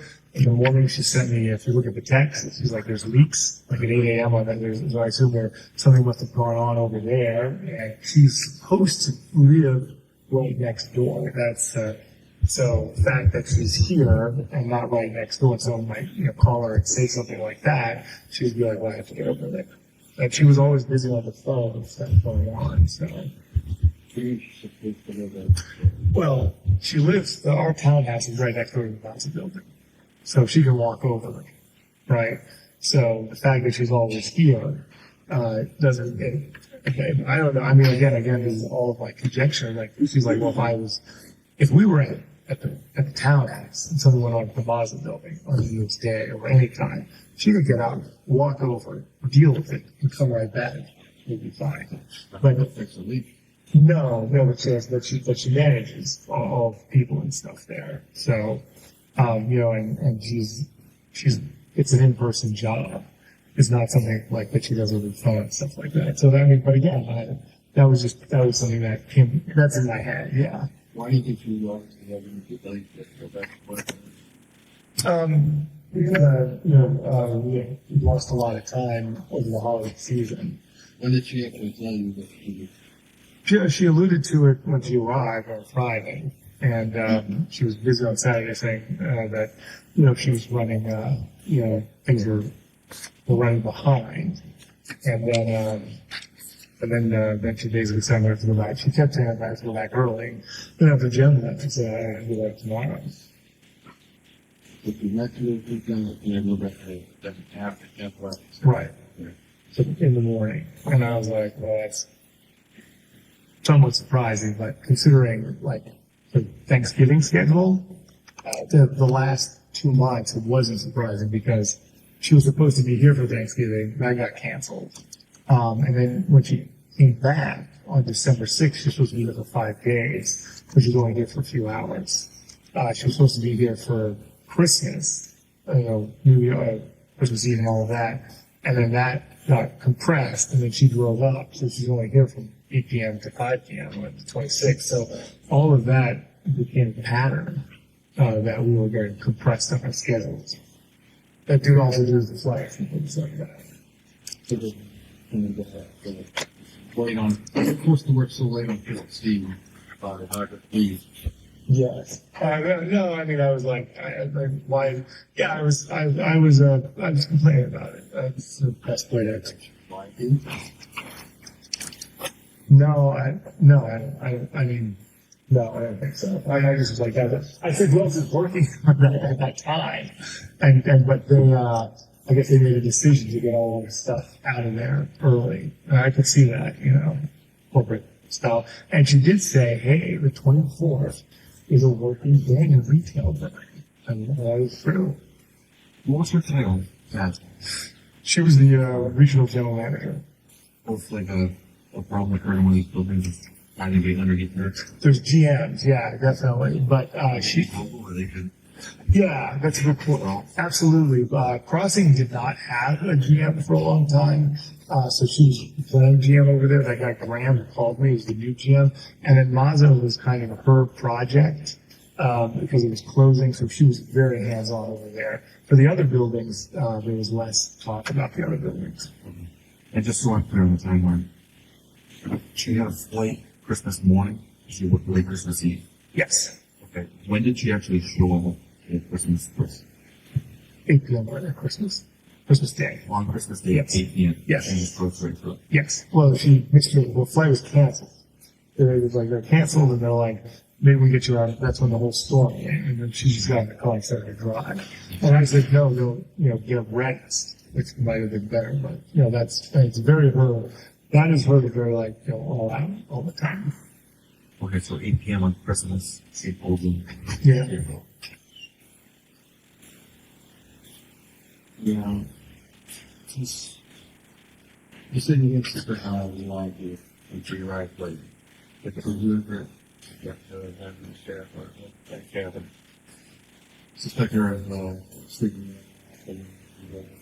No, not when we're married. I mean, like when we were dating other people, it was a bit different. But like in the last 7, 8, or 9 years, no, absolutely not. I mean, with 3 kids, and I after I was arrested, I remember writing her a note saying, "This might not be the life, but I promised you. If you want to leave, I understand." She said, "No, let's do it together." And we were, we're focused on our relationship and the kids. I mean, it's more than just us; it's children too. So. I really couldn't imagine that. She was very focused on work and family. And this would be it would be totally like outside of her, value system. So how would you react if you told you to do that? So, angry or so there's another story? Yeah, I should. I mean, I would say. Yeah, I don't even know. I mean, my first inclination would be like, we're getting a divorce. Yeah, I would. I wouldn't even expect something like that to happen. But if she said, again, the story I made out is that she's like, I'm moving with someone else, not like I'm sleeping with someone.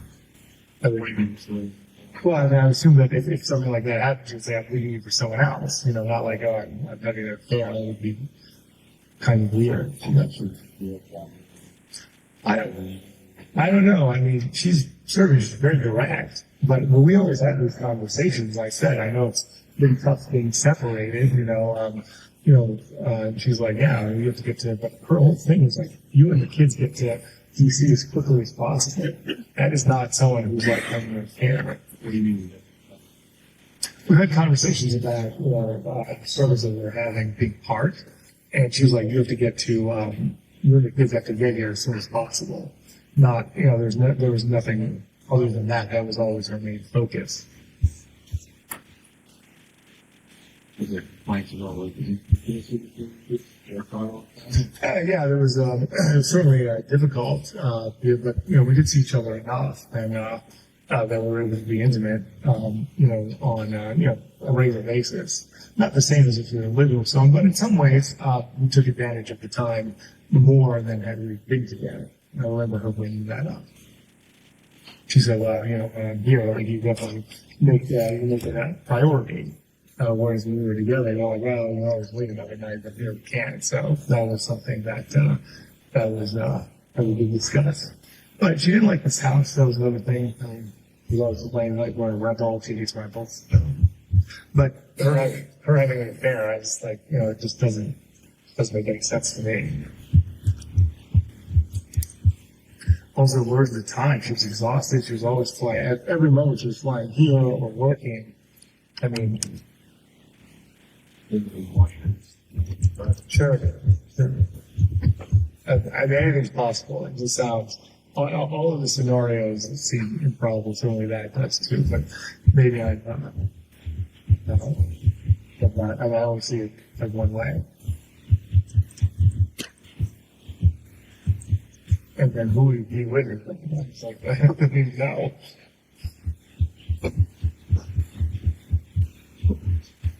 Is work emergencies on? Without anyone there, sure, pick up on.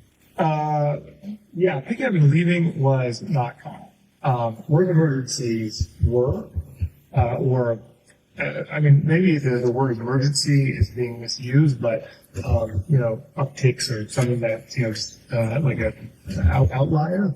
There was a time the FBI, hit the crossing building.